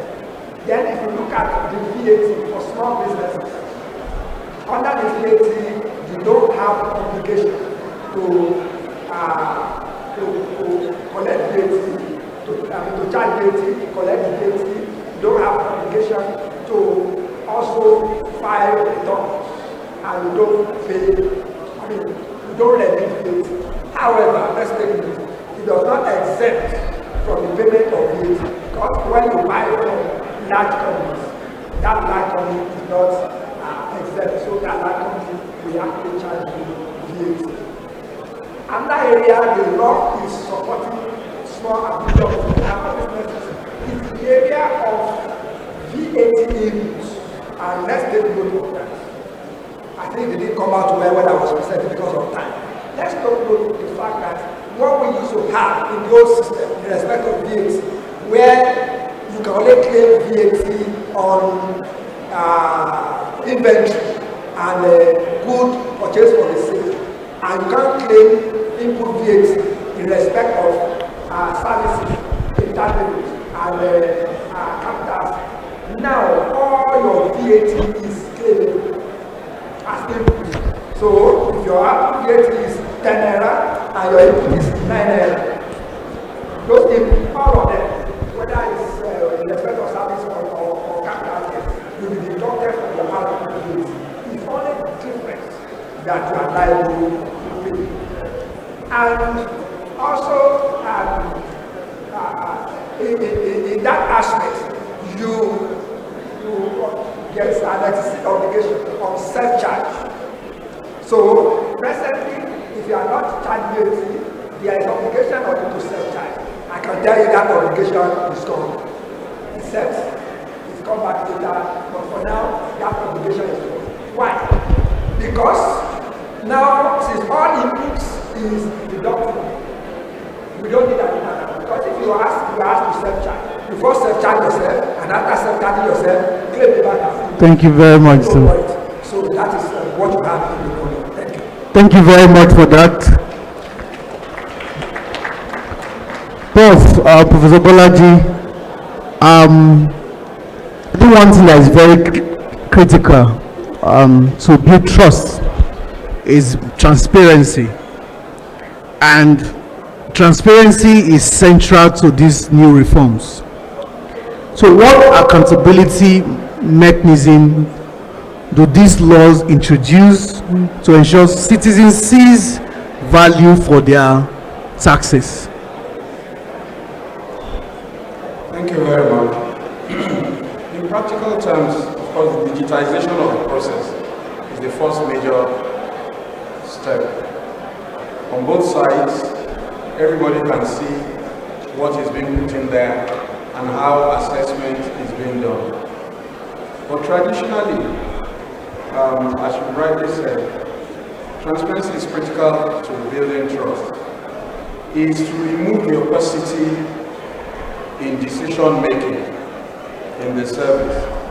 And I would look at the transparency of the service as an institution and the transparency of its staff in their operations.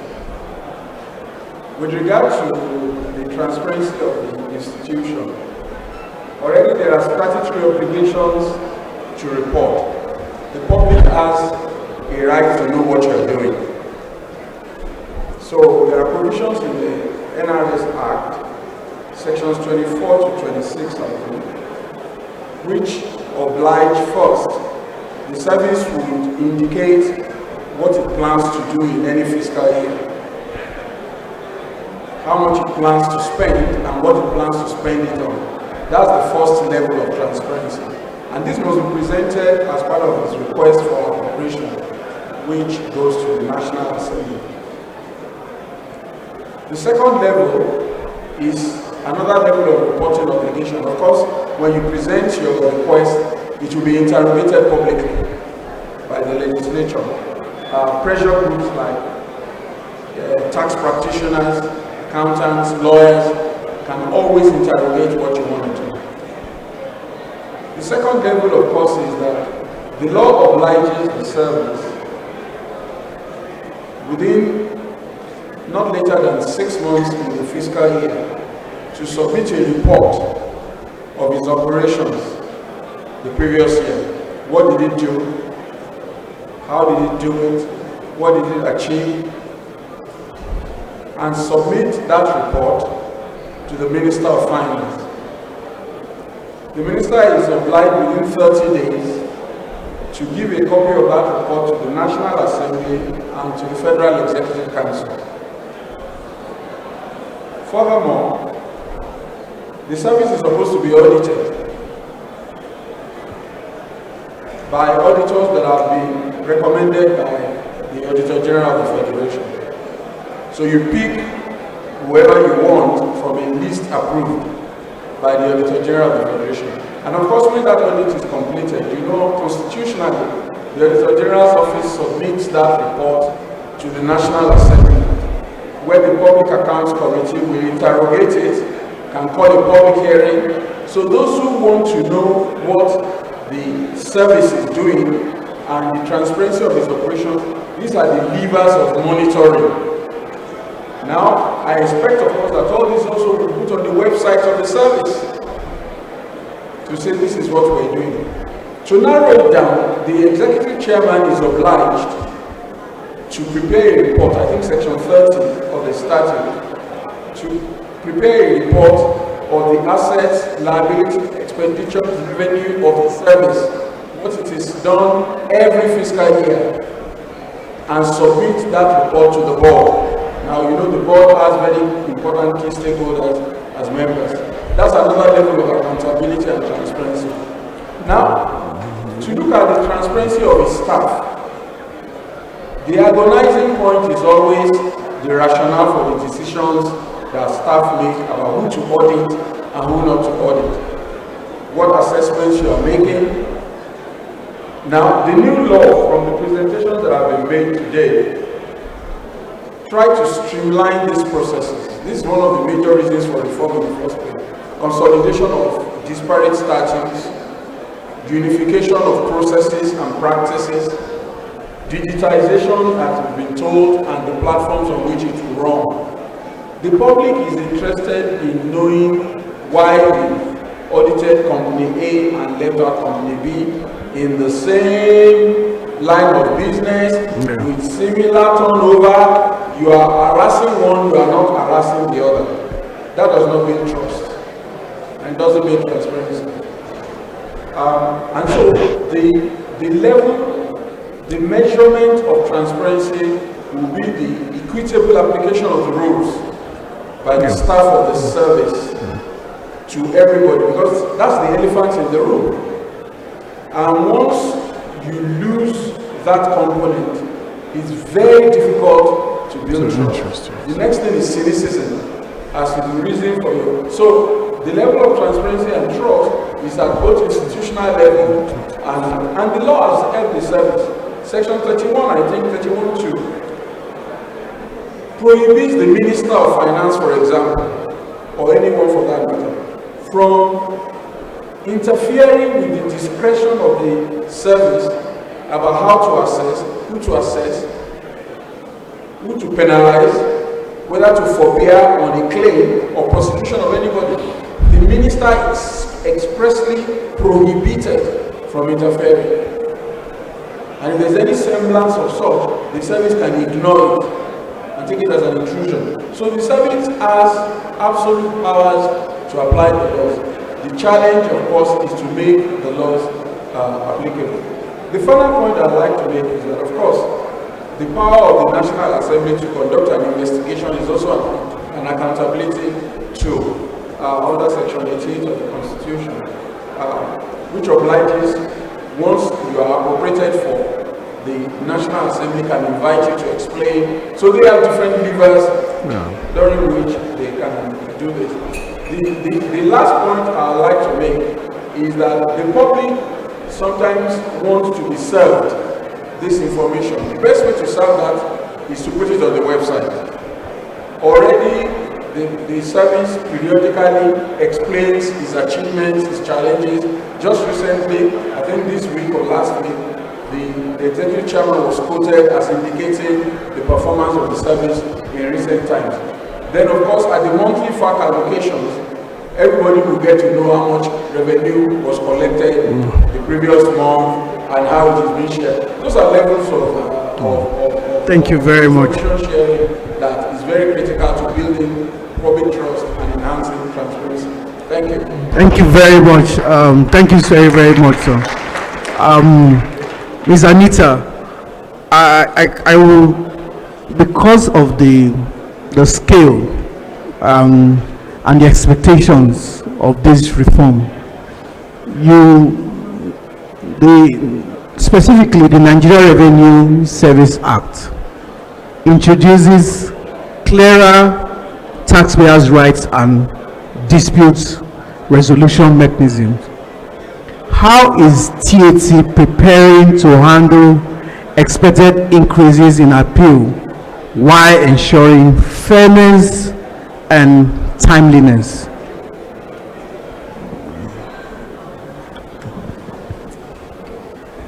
Thank you very much.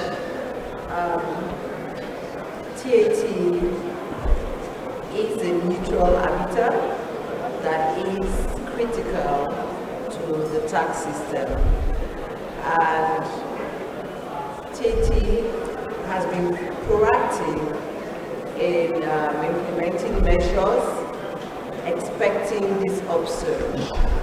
Of course, when people know their rights, they are bound to assert it, and that gives freedom tax system. So, firstly, TAT has simplified the adjudication system. It has made the what we call the notice of appeal, that's the first thing you file. It's made it, and the reply, very simple and digitized. It's there on the website, so you have the option of going to the registry, zonal registry, or filing online. It has also brought out the tax appeal procedure rules. It's a physical copy and it's also online. So these have, made it simple and made the system available to a lot of people. But moving on, we have an expert tax adjudication panel. These are made up of commissioners, and they're in various zones, 10 panels, 8 zones.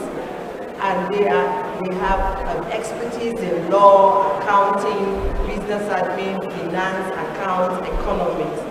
So this expert panel are ready to dispense with cases efficiently and timely. We also have digitized our system. We leverage on technology. We have e-solutions. You can file online. You can do so much. You can manage your case. Yes, we have a digital case management system.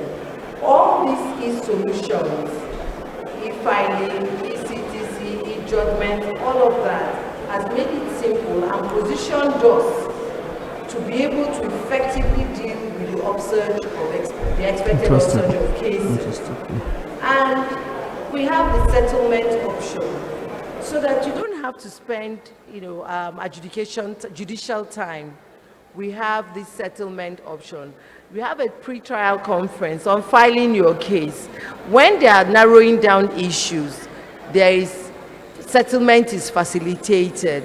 And even thereafter, the Joint Revenue Board Establishment Act, I think paragraph 6, second schedule, has also given the option of settlement out of the tribunal.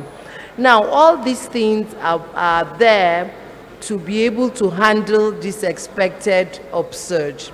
So at TAT, we have procedural measures, we have operational mandate. It's in our operational mandate, and then it's there in our mission statement to deal with taxes fairly, efficiently, speedily, and affordably. Yes, the mechanisms and the fees are very, very low. So all of these things are positioned to be able to handle this expected upsurge. And not just handle it, but handle it justly and efficiently, so that taxpayers, whether tax authorities, because we are neutral, or taxpayers, are reassured that they have had their cases justly deliberated on. Thank you. Thank you very much. Thank you so much. Please, let's give a round of applause to her. Now to the representative of the DG SMIDAN. SMIDAN is that organ of government that essentially midwife, handhold, and support small businesses. What is that outreach structure that SMIDAN has today to help MSMEs and SMEs to adopt and to scale during these reforms? Thank you very much for having me. Let me start with the recent one, and I want to commend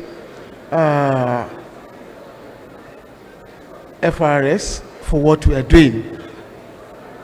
In the last 5-10 years, we have never had this kind of transformation, and I think that is similarly happening in SMIDAN. I want to give you a very quick one. About a month ago, in the light of partnership and not working in silos, because we understand the danger of informality, we signed an MOU with Corporate Affairs Commission to give SMEs that have not been formalized to about 250,000 free to be able to do that. That comes at a cost, but that has been thrown to Nigerians who are either nano, who are micro, who are small, and who are medium. Because without being formalized, there's much more danger, which we heard even from Mr. Kennedy. Going further, realize that the bulk of the engine room sits with SMIDAN, because 98% of the labor or the productive listing are in the MSMEs. And that is why with the 39.7% of MSMEs in Nigeria, you know, it is huge. Be as it may, SMIDAN office is in 36 states and FCT. And what that means is that we are going to act like your go-between, your last man mile at various states. It now means that in our forum or in our various activity, we are going to be happening that why SMEs need to, one, comply. Compliance here means getting formalized. Compliance means filing, because even if you are an SME and you do not file, you are at risk. So you need to file, okay? So bulk of our sensitization will also be given to this. And like I said earlier on, this is also tied to the growth strategy of the agency, which is giving guidance to SMEs, providing resources as and when needed, or making them see this opportunity, because this is an opportunity for them. When you file, even if it's zero, at the right time, you get bonus, you get benefit for that. So that's another thing for the MSMEs to latch on, okay, which we are going to showcase very, very loud and clear for SMEs. Now, the W also provide them for workforce support to be able to do what they tend to do within the SME ecosystem. Thank you very much. Thank you very much, sir, for that answer. I'll pass it on to the president of the CITN. Okay. I think in the same vein, the taxpayers community, our various stakeholders, yeah, a lot still view tax from that position of an advisory process. All right, so how can CITN support professionals and other stakeholders within your group to not only understand but through building confidence, how can you support for them to participate in this effectively, and of course, take on those feedback and also help support us as the revenue agency of government? How can you come in from that perspective, sir? Thank you very much. You see, at each point of our advocacy, you overhear taxpayers asking, oh, what is government doing for me? But we try to put the record straight that we have been underplaying or over-exaggerating this issue of what is government doing for. And in one occasion, I gave them an instance where I'm going to speak to Alaba traders, and they were talking about what government is doing. And we said government is doing a lot in the areas of, without tax you can't maintain your armed forces, without tax you cannot make roads, even schools. Some of us gave example of us, our children attended government schools. You will find out that what you pay in a private school and what you pay in a government school is different. It's taxpayers' money that is really funding this. Even at your local level, if without government using tax money to maintain armed forces, someone can come and dispossess what you have because nothing will happen. But for the fear that government collects tax and use it, in these areas, it cuts across. We may not all be there. It's not possible for everybody to know all what government is doing. But as an institute, we are convinced, because we have to be fair to government, fair to taxpayers, and fair to our clients we serve. So really, the message of the institute at any forum or any position when these issues arise is to, first of all, we need to comply by ourselves. We need to hold ourselves responsible by obeying simple rules that relates to compliance. Like we are talking about tax ID. Some think that tax ID is equivalent to paying tax. It's just a stepping stone whereby you will get registered and every other benefit is there. So really, it is necessary for us at any point in time to let the general public, the taxpayers, the stakeholders that does need to pay tax, and when we pay tax, we will be in position to hold our leaders responsible. It is not the revenue relevant tax authorities that spends the money.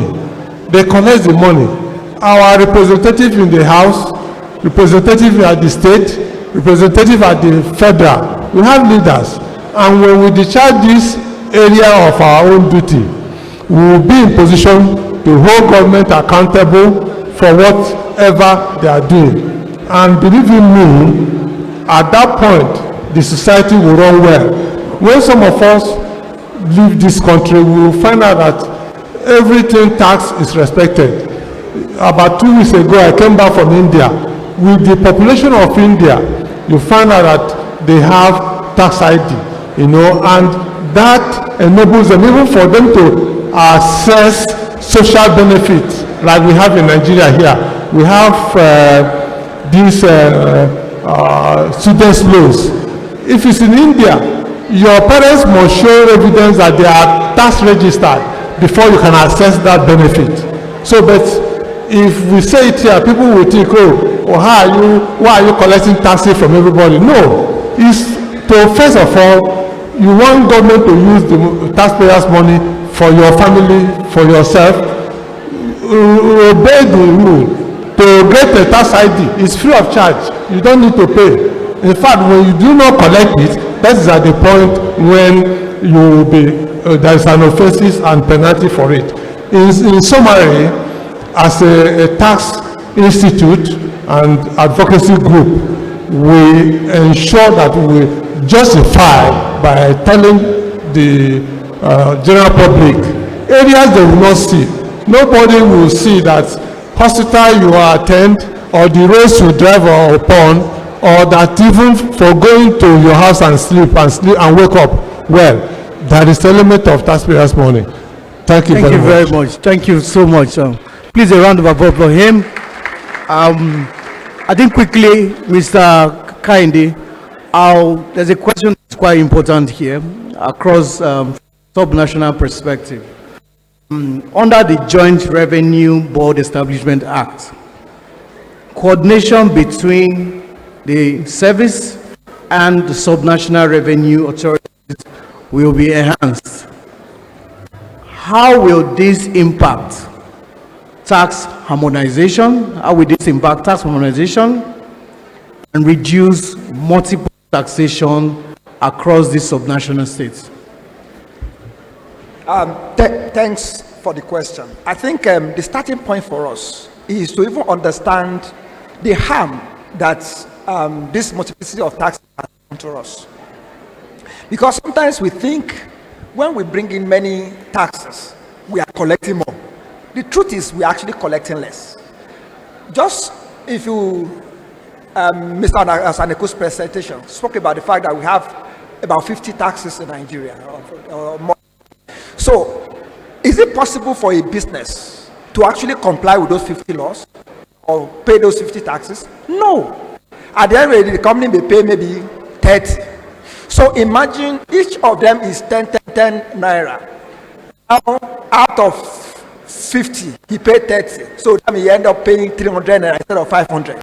But if you have just one tax type that is 500, he paid that and it's gone.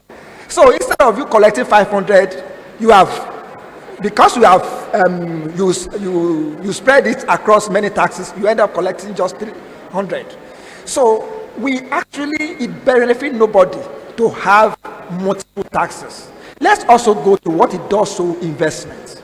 So just imagine that you are an investor, a foreign investor, and before you come to Nigeria, because no investor will come without first commissioning somebody to give it tax appraiser or look at the tax last year.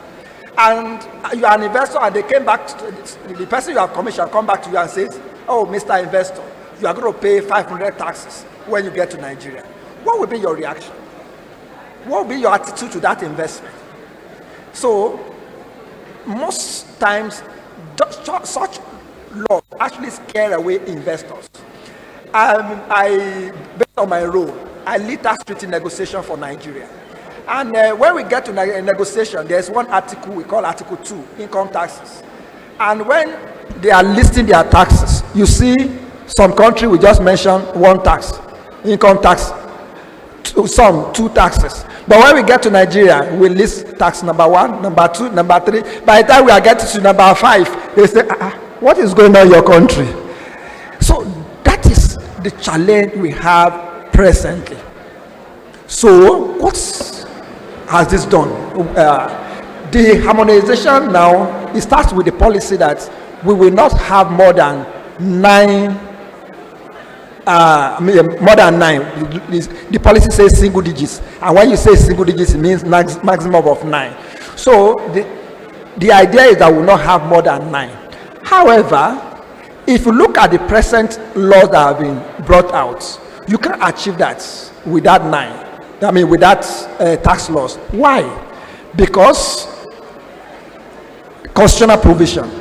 And that was why when I was making my presentation, I said the 4 acts has not ended the reform. In fact, reform continues. And I'm aware there are some things that are done under the Joint Revenue Board, and that is the harmonization you spoke about under the Joint Revenue Board.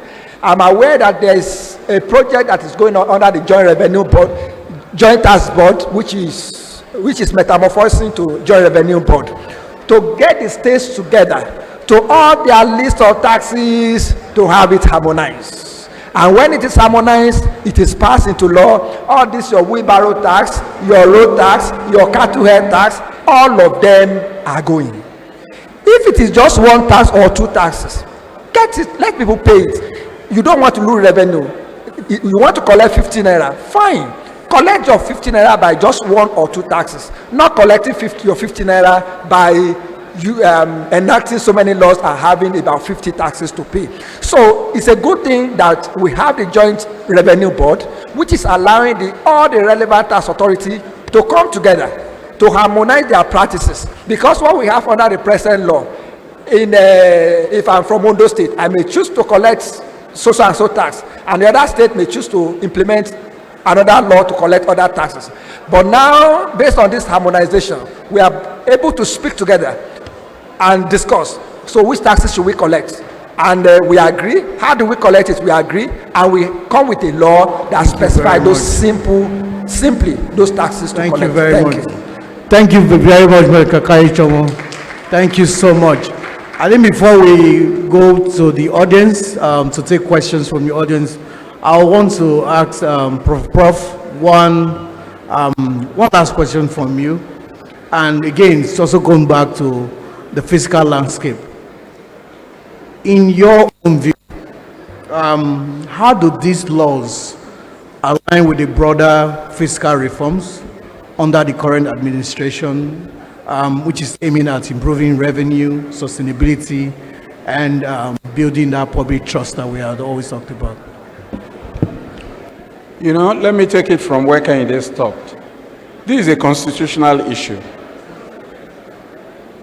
The Constitution gives subnationals, that's states and local government, legislative jurisdiction over certain levels of government, and consequently the power to charge levies, taxes at those levels.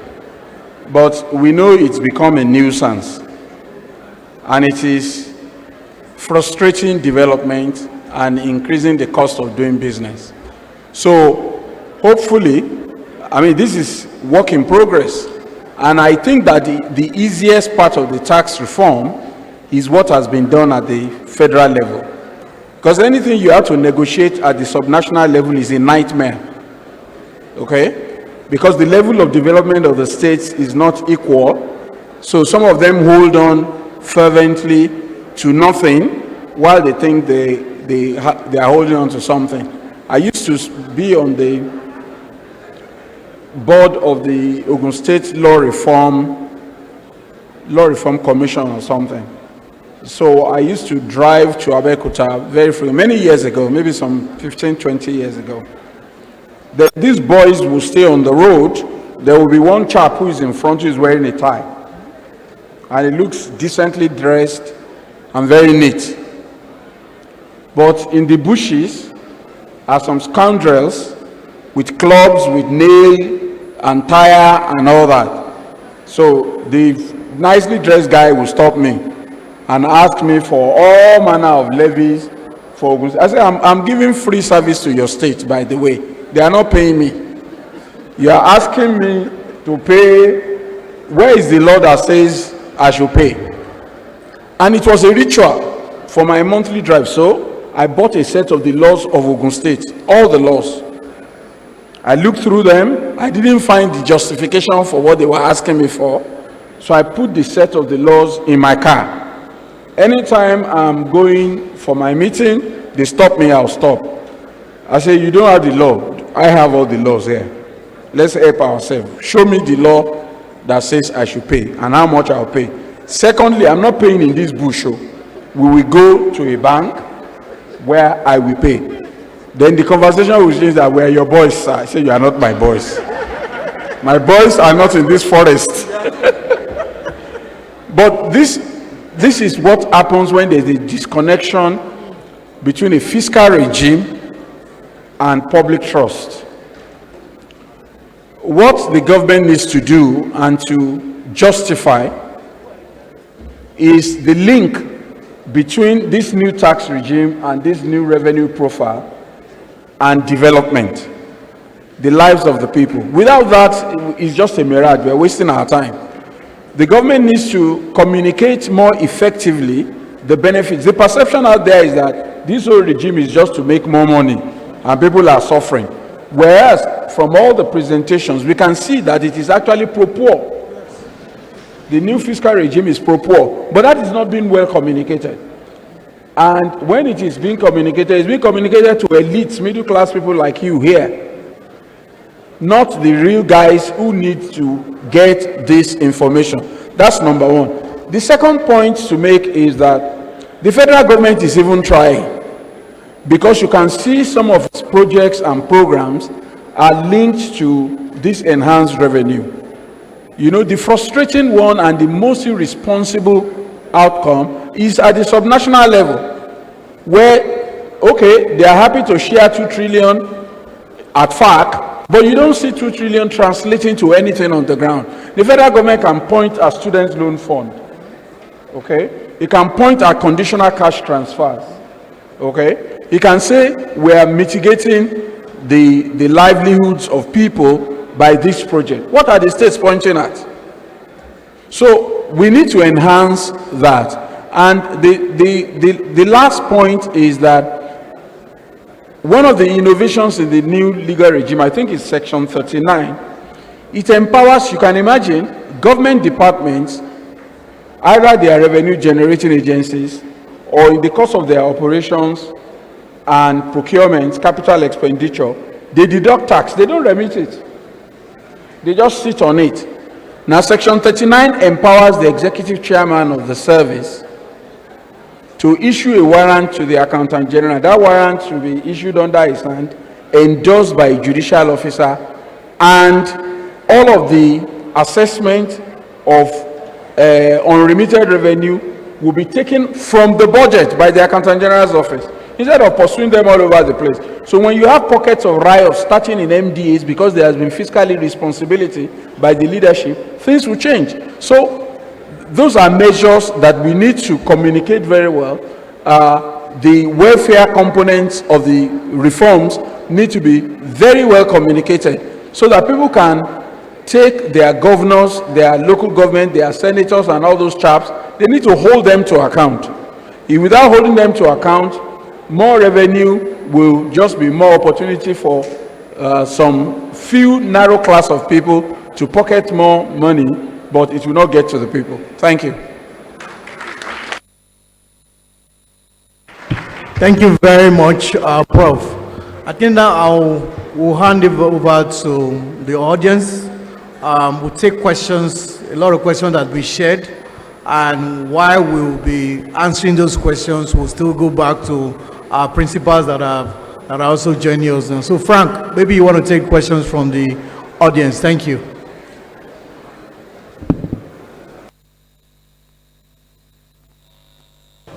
Yeah. Okay. Thank you very much, Mr. Omokaro. While this was going on, the coordinating director, Emerging Taxpayers Group, Dr. Kabir Abba walked in. Dr. Abba, you're welcome, sir. So there are a number of questions that we have here directed at some of the speakers, earlier speakers, and then some of them will go to the panel as well.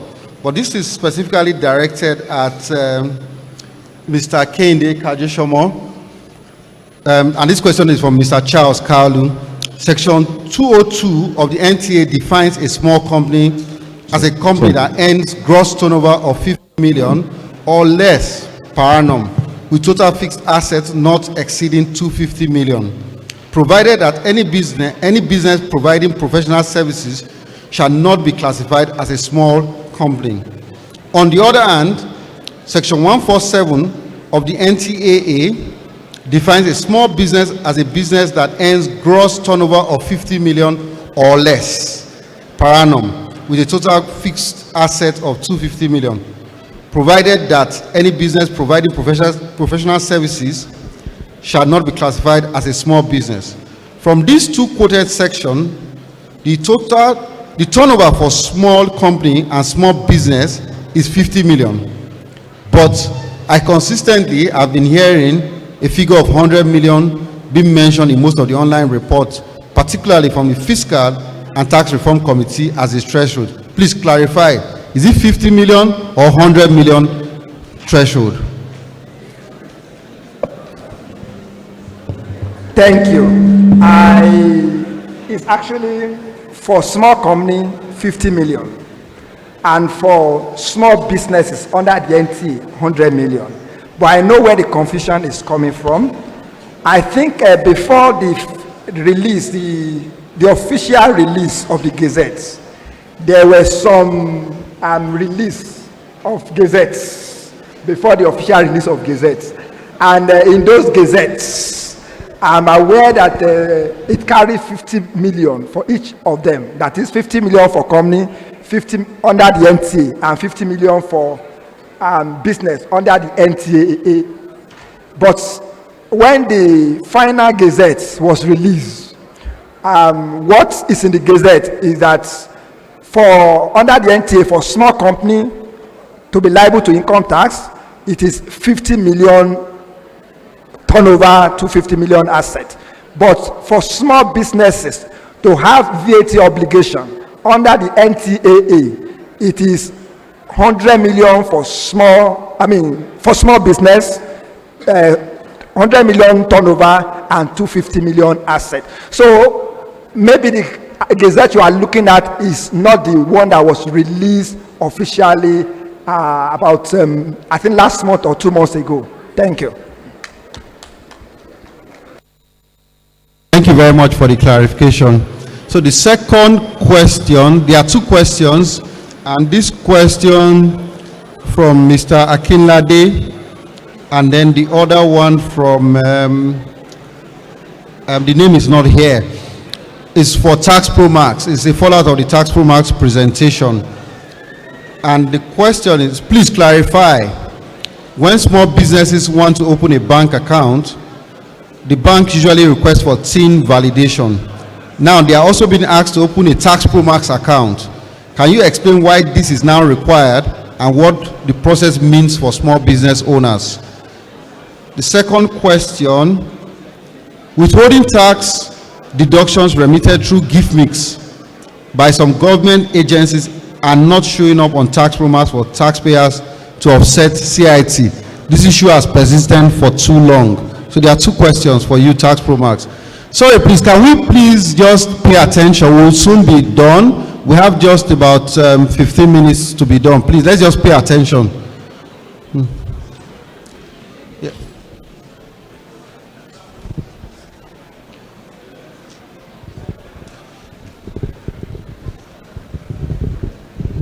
For team validation, if you're not registered on Tax Pro Max, you can't even have the team. So you need to be registered for your team to be able to validate. That's why it's asking you to come to Tax Pro Max to register, to be able to validate your team. And then for the GIF mix withholding, they've been uploaded, but they're being uploaded in batches. And then, we've had a backlog. It will get to you by God's grace. Thank you.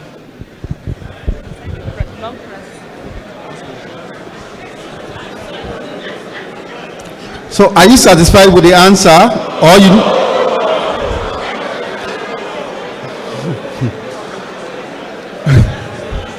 Okay, Alberta, you need to clarify your answer.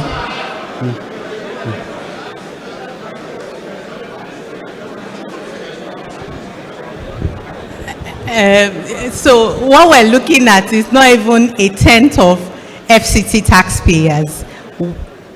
I know some consultants have gotten the credit for their clients. So it's not everybody that hasn't got it. So are there not people here that they have gotten for their clients from GIF Mix? There are. So it will get to us. It's in batches, please. So if the outstanding tax liability that is generating penalty is for company income tax only, by the time your credit notes come, because the credit note dates are before the liability, the penalties would clear automatically. If it doesn't clear, please see the tax controller or the head of audit in the office that your team is domiciled for them to do a reconciliation for you. If you have credit with the service, interest and penalty will not be charged on tax unpaid for company income tax. Thank you. Thank you.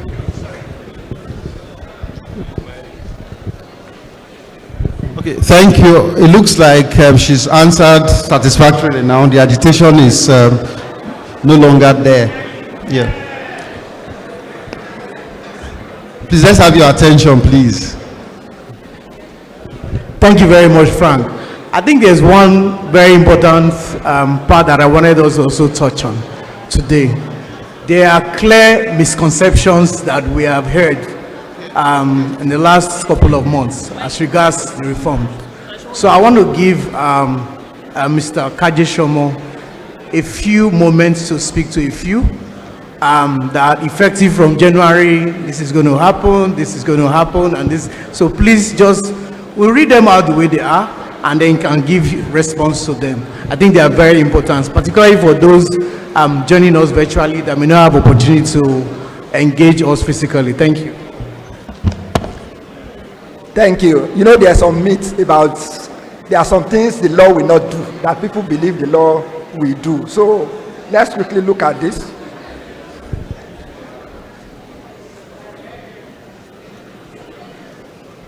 So the first one,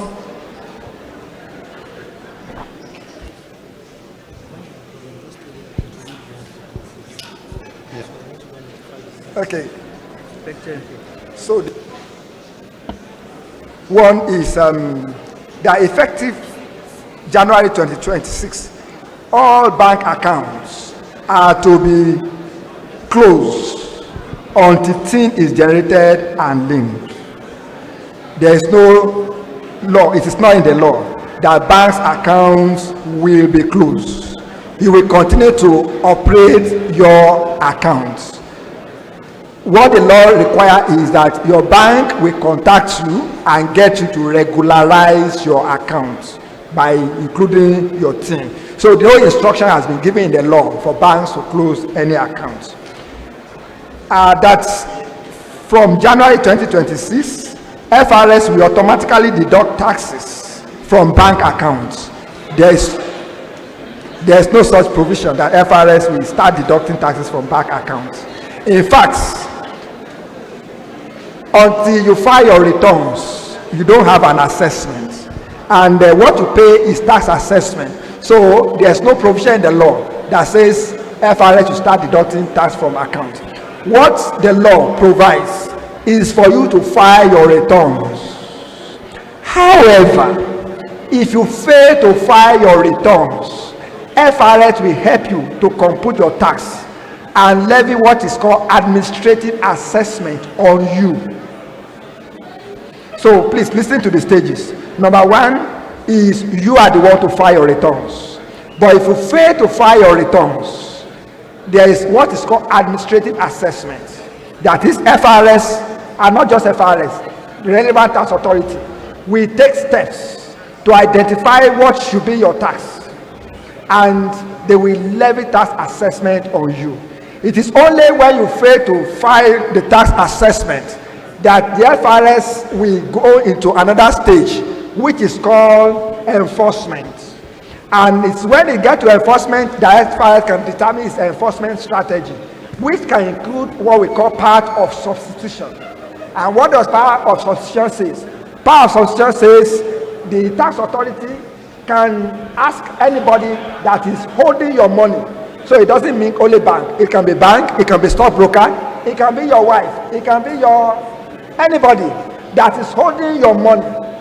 The tax authority can use its power of substitution to ask that person holding your money to pay the tax on your behalf.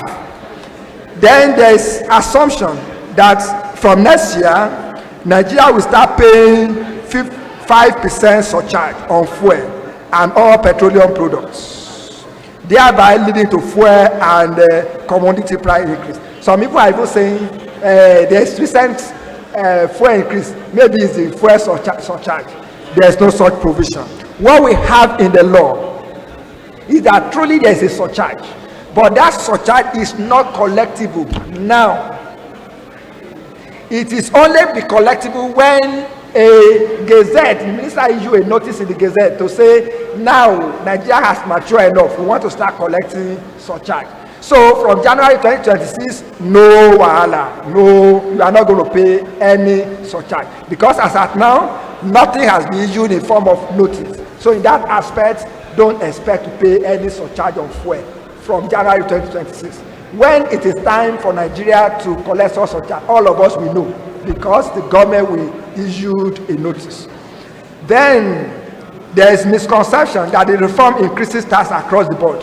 In fact, based on what we have discussed earlier this morning, it is only the rich that will pay more. If you see the table that Mr. Osaneku projected, if you earn less than 18 million as income, personal income, you are actually going to pay a reduced tax. So no one is paying more taxes except that person is a rich.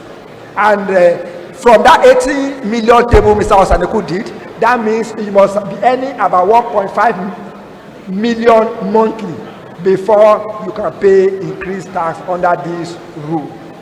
So the poor or even the medium income earners are not paying more taxes. Thank you, Mr. Kaijomo. I think we'll just leave it there. And then we'll take comment from the president of CITN as well. And there are a lot more on that misconceptions, but I think we'll have time to respond to that when, for those that have interest, you can visit our desk to hear all of those sort of corrections that we are providing. So I'll hear from the president of CITN. Thank you. Recently, I held sensitization with my association, my Trans Union Association, and this issue of banking came up. Let me pass the message I gave to them. I said, the law mandates the banks to furnish returns to relevant tax authority, federal and state, 25 million for individual and 50 million for companies. So if you are not registered and you are not paying tax, and relevant tax authority gets these returns from banks, they will go after you. So it's better that you, on yourself, you go and register, get your TIN, ID, and then file your returns. Those returns from banks are supposed to take care of those who refuse. But if one has been filing his returns normally, those information are just kept by the side. So nobody goes into your bank account to take money. But if you make yourself not accessible and the bank sends details of your transactions to the relevant tax authority, then that becomes a basis for coming after you. Thank you very much. Thank you very much, please. While the president of the CITN is still speaking, there are multiple questions here directed at you, I think presumably from your members, asking that, is there any plan to accredit consultants? Yes.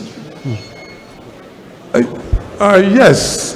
You know, the issue of accreditation is rested on the relevant tax authority. It's sort of the institute, but the institute is collaborating with relevant tax authority because what is in the law is very clear. And our institute, Chartered Institute of Taxation, is a multidisciplinary profession that has accountants are the largest group, followed by administrators and lawyers. So the institute has ICANN members, ANA members, MBA, and then those who have final course in JTB. So the accreditation will be done in collaboration with the relevant tax authority. The decision is relevant tax authority, but I know that the relevant tax authority will seek some collaboration to get it done, because it is only CITN Act that has tax distinctively, covered by the law. There's no other law in Nigeria today that has tax as its primary consistency.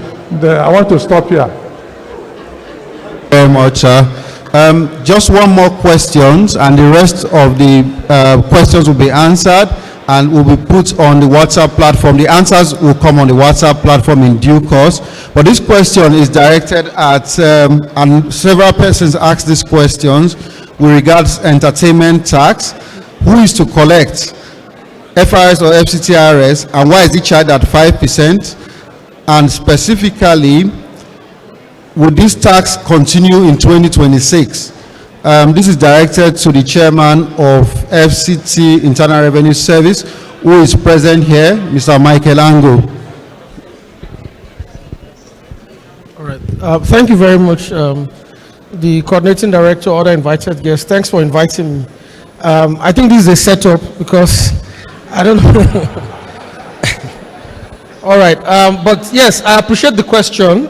Entertainment tax is a tax that is imposed by the Entertainment Tax Act, which is an act of the National Assembly applicable in the Federal Capital Territory. As you're all aware, Abuja, as the Federal Capital Territory of Nigeria, is under the jurisdiction of the National Assembly. So the National Assembly makes laws for the Federal Capital Territory.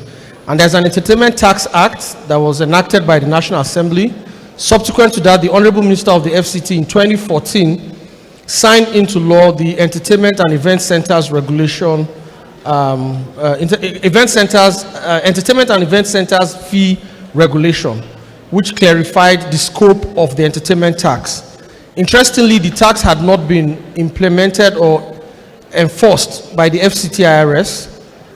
So when I was appointed last year, it was one of the things we decided to do. And we didn't do it because we wanted to stop people in Abuja from entertaining themselves. We did it because we needed money to build the roads that you and I see, to build the bridges that the minister is building, to improve the facilities that we all see in the FCT. So the tax is imposed at 5% on any service that you enjoy within a hotel, a restaurant, or an event, an entertainment center. It is imposed on the fee that you pay. So it has the same base with VAT, but it's not imposed on VAT. So if you buy something for 100 naira in a hotel, there's a 5% charge in addition to the VAT that you pay. Yes. Yes.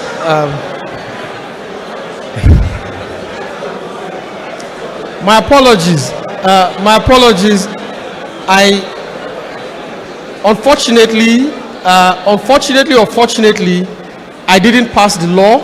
I came into office and I met the law, and I'm implementing the law. What I will say to you is this.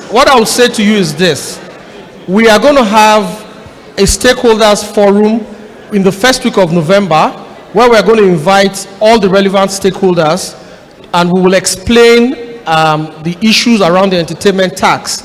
We do realize that it is an addition to the VAT that you pay, but the reality is that government needs money to provide the services that it provides. I know, well, it is, unfortunately, I can't lie to you. If I lie to you that we will not charge it, I'll be telling lies. We will charge it, but what we will do is we will take your feedback. We will take your feedback to the policy makers. We will take your feedback to the executive. We will take your feedback to the National Assembly. And if in their wisdom they decide that we should drop the entertainment tax, we will drop it. But for now, the reality is that it is an existing legislation of the National Assembly, and I, as a public servant, I do not have the power to refuse to implement it, unfortunately. Thank you very much. Thank you very much. Thank you very much, the chairman, FCTRS. We are really grateful for that, your comments. I think one of the interesting reasons why we are all here is to have the opportunity to freely speak to ourselves, to hear ourselves, to hear our concerns, and to also find opportunity to re-engage where necessary. The FCTRS chairman had clearly stated the position, why, and the opportunity was again presented for us to engage further. So I think it's important that we hear directly like this, and it's also changed some of this narrative that has been created Again, I want to say thank you to the panelists. And then before that, I'll allow the coordinator of the TAT to give a final word. Thank you. I don't know if this is my final word, but I wanted to weigh in on the ongoing discussion. The TAT is not just for collection of tax debts. TAT is there, and there is a procedure called appeal by summons for interpretation of tax laws. For clarity, like what just went on, if you're not okay with that, why don't you file an appeal at TAT to have them clarify that tax provision? The TAT has an expanded jurisdiction now for laws made by the National Assembly and also for laws made by the state houses of assembly. So whichever way, TAT is there. And there is timeliness, 180 days from commencement of trial for you to get the judgment or ruling. So I actually think that some of these laws should be tested, and the TAT is there for jurisprudential certainty and consistency. So these things should be tested. I do not think you should just sit down. Of course, if it's the law, it's the law, but the law can be tested. That's why TAT is there as a tax dispute resolution platform. So I hope to see you all there. And it's not just enough to collect tax appeal tribunal law reports. Go through it and be a part of it. Your name can be mentioned in there. So I'm looking forward to seeing you all. And for my final thoughts, I think all of us working together can take the tax system in Nigeria from command and control to rights and responsibilities. You have your rights, you have your responsibilities. And all of that will give room for a tax system that will enhance voluntary compliance, a tax system that will give for sustainable revenue generation. Thank you. Thank you very much. Prof, your final word, please. Thank you so much, Prof.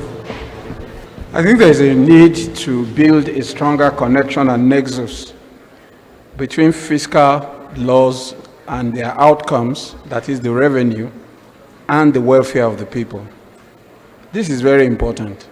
Compliance is made so much easier when people can see the evidence of the use of revenue in good roads, in health care services, in educational services, in social welfare support services. The cynicism that is dogging this reform, that everybody is thinking it is just about more money, rather than seeing the bigger picture, the framework, that this is actually exempting the majority who are poor from paying tax. The cynicism dogging it is that disconnect. Now, I think that we need to challenge the subnationals more, because they are the elephant in the room, okay? They are the ones who take more money, who are not accountable, howsoever. They are the ones who want to charge entertainment tax over and above whatever they've got. And they call it different names in different states. In some states, it's hospitality, you know, trying to compete, whereas there's already enhanced revenue. So this conversation must be structured. And there's nothing stopping professional associations like CITN from weighing in, because they have from a vantage position, they are professionals, they understand. And when there's a disconnect, they need to establish it. As an academic, I establish it all the time. You cannot build trust without making this connection. And historically, we should remember that a lot of social crises from 1929, they were driven by discontent about tax. So, if you remember about women's riot, the riot that happened in Ogun State and other places, Jangali tax riots, they were all driven by tax reforms.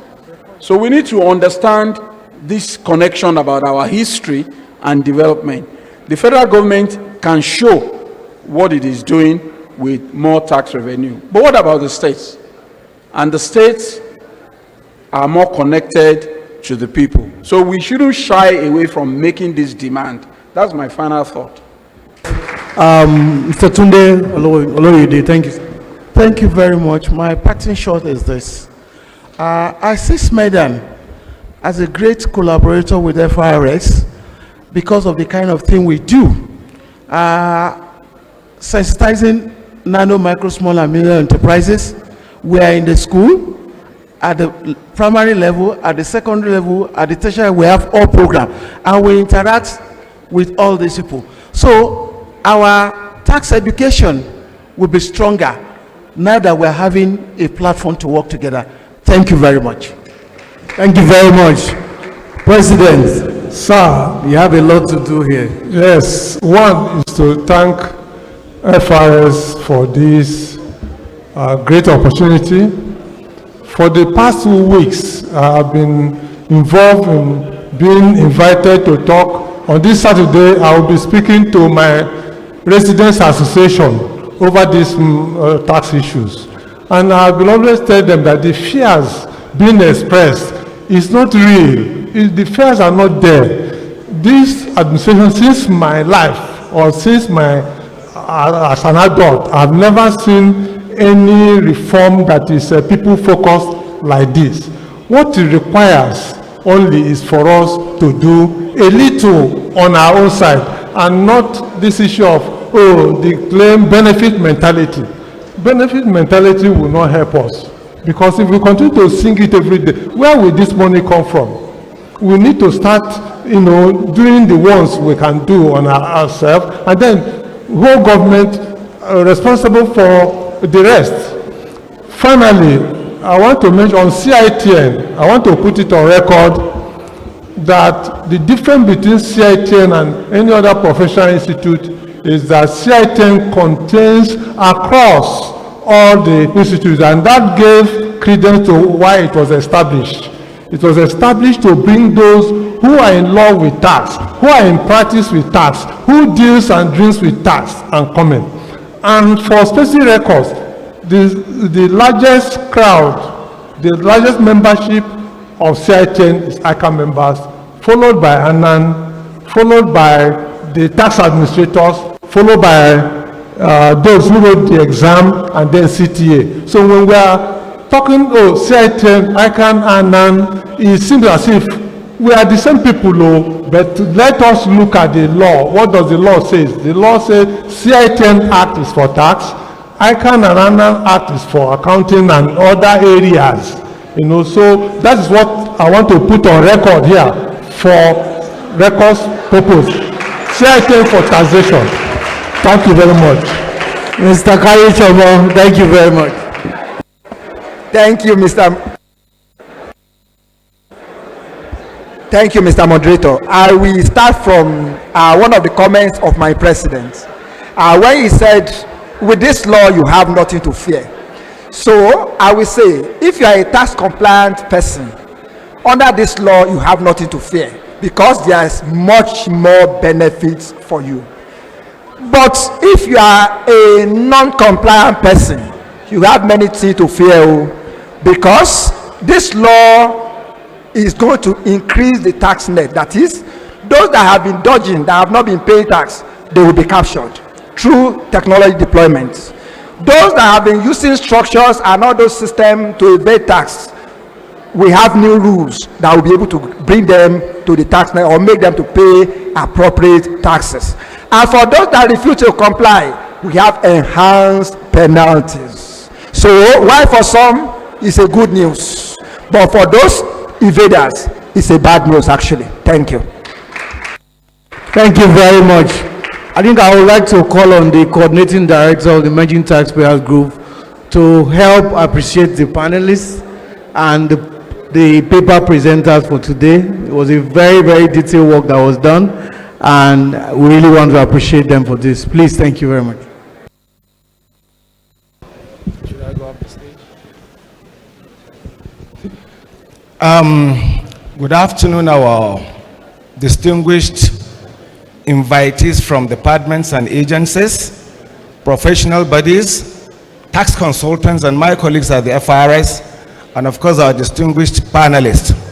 I want to start by tendering my unreserved apology because I had to attend a very high-profile management meeting this morning.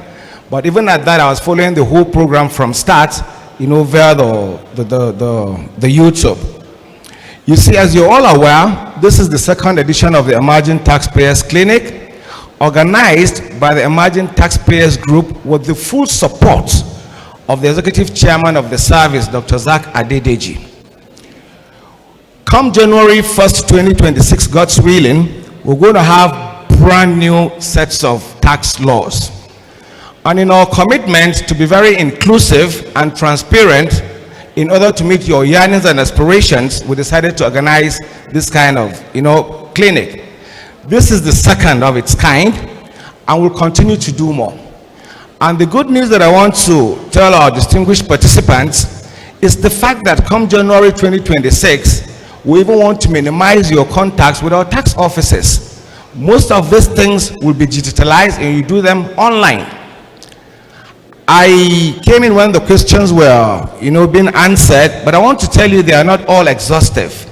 We'll continue to do this over and over and over again until everybody is on board. Just like my brother, Mr. Kajasomo, said, there's nothing to fear. Nothing at all to fear.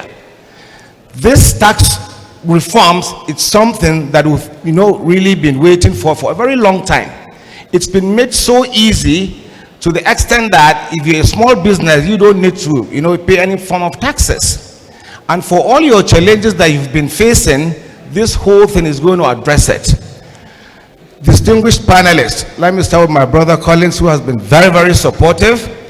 The coordinating secretary herself, Madam Anita, thank you for the support. My brother, Professor Wanosoy, SAN, has also been very supportive. Thank you, sir. The Sweden representative, thank you very much. And like you said, we have a lot to partner. My president and my elder brother, who was a coordinating director, who was one of the people that have tutored me in the past, and I'm also a council member of the CITN. Mr. Ohaga, thank you very much. Kajo Shomo, thank you so much. And for all the participants, please continue to send in your questions. We still have time to respond to you. And the Emerging Taxpayers Group is the largest that we have in the service. We have over 135, 40 offices scattered around, the country. We'll continue to entertain your questions. And there'll be more engagements, there will be more flyers, pamphlets, jingles that will be, come up in due course. On this note, I want to thank you very much for your coming and for your participation. Thank you very much, and please put it at the back of your mind that we're doing this thing for our country, Nigeria. It's going to be well. Thank you so much. Thank you. Yeah, on behalf of the Emerging Taxpayers Group, I wish to present this small token to you as a sign of appreciation for all your contributions and your partnership with the Emerging Taxpayers Group. We hope you'll continue to support us. Thank you very much, sir. Thank you. My president, sir, it is always a pleasure to have you around, sir. Please accept this small token from the Emerging Taxpayers Group. And we hope whenever we extend our invitation, you'll graciously come around. Thank you so much, sir. Yes, sir. Sweden, sir. You're most welcome. Thank you for the support. Please continue to partner with us because we are emerging taxpayers and you are Sweden. We're talking about small, micro, and mini who will eventually grow to become large taxpayers in the country. Thank you for your support, sir. Thank you. Yeah. Thank you very much. The coordinating secretary. Thank you so very much, madam, because whenever we have you, your insights and contributions are always valuable. Thank you so very much for coming. I will appreciate. Thank you.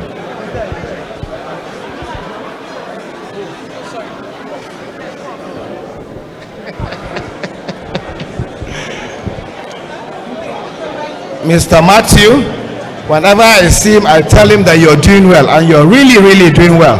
Please continue the good work and keep it up. Accept this small token from us. Thank you very much, sir. Thank you. Director, Tax Automation Department. Okay, tax automation. You are the key people, because without you, we'll still be in our archaic days. Continue to support us, and I want a situation where you will automate all our processes in due course. Thank you so much for coming. We really appreciate you. Thank you. Mr. Collins Omokaro, if I were to give an award for the best PR strategy and event planner, I'd give it to you. But I don't have such powers. So on behalf of the ETG, please accept this small token from us. You've been very supportive all along. Thank you so very much. We really appreciate you. Thank you. Yes, sir. And to the CD. My CD, sir, I know we have a lot of lawyers in the house. So being a senior advocate of Nigeria and a professor, I hope I'm not going to in any way be found wanting. Yes, sir. Please accept this small token from us. I remember when we started this whole clinic right from Lagos, the first edition. You delivered the paper, you're also on the panel. Same with the Abuja edition. We hope and pray you continue to support all the way until it trickles down, to all the taxpayers. Thank you so very much, sir. We appreciate you. Thank you, Prof. Thank you, sir. Yes, sir.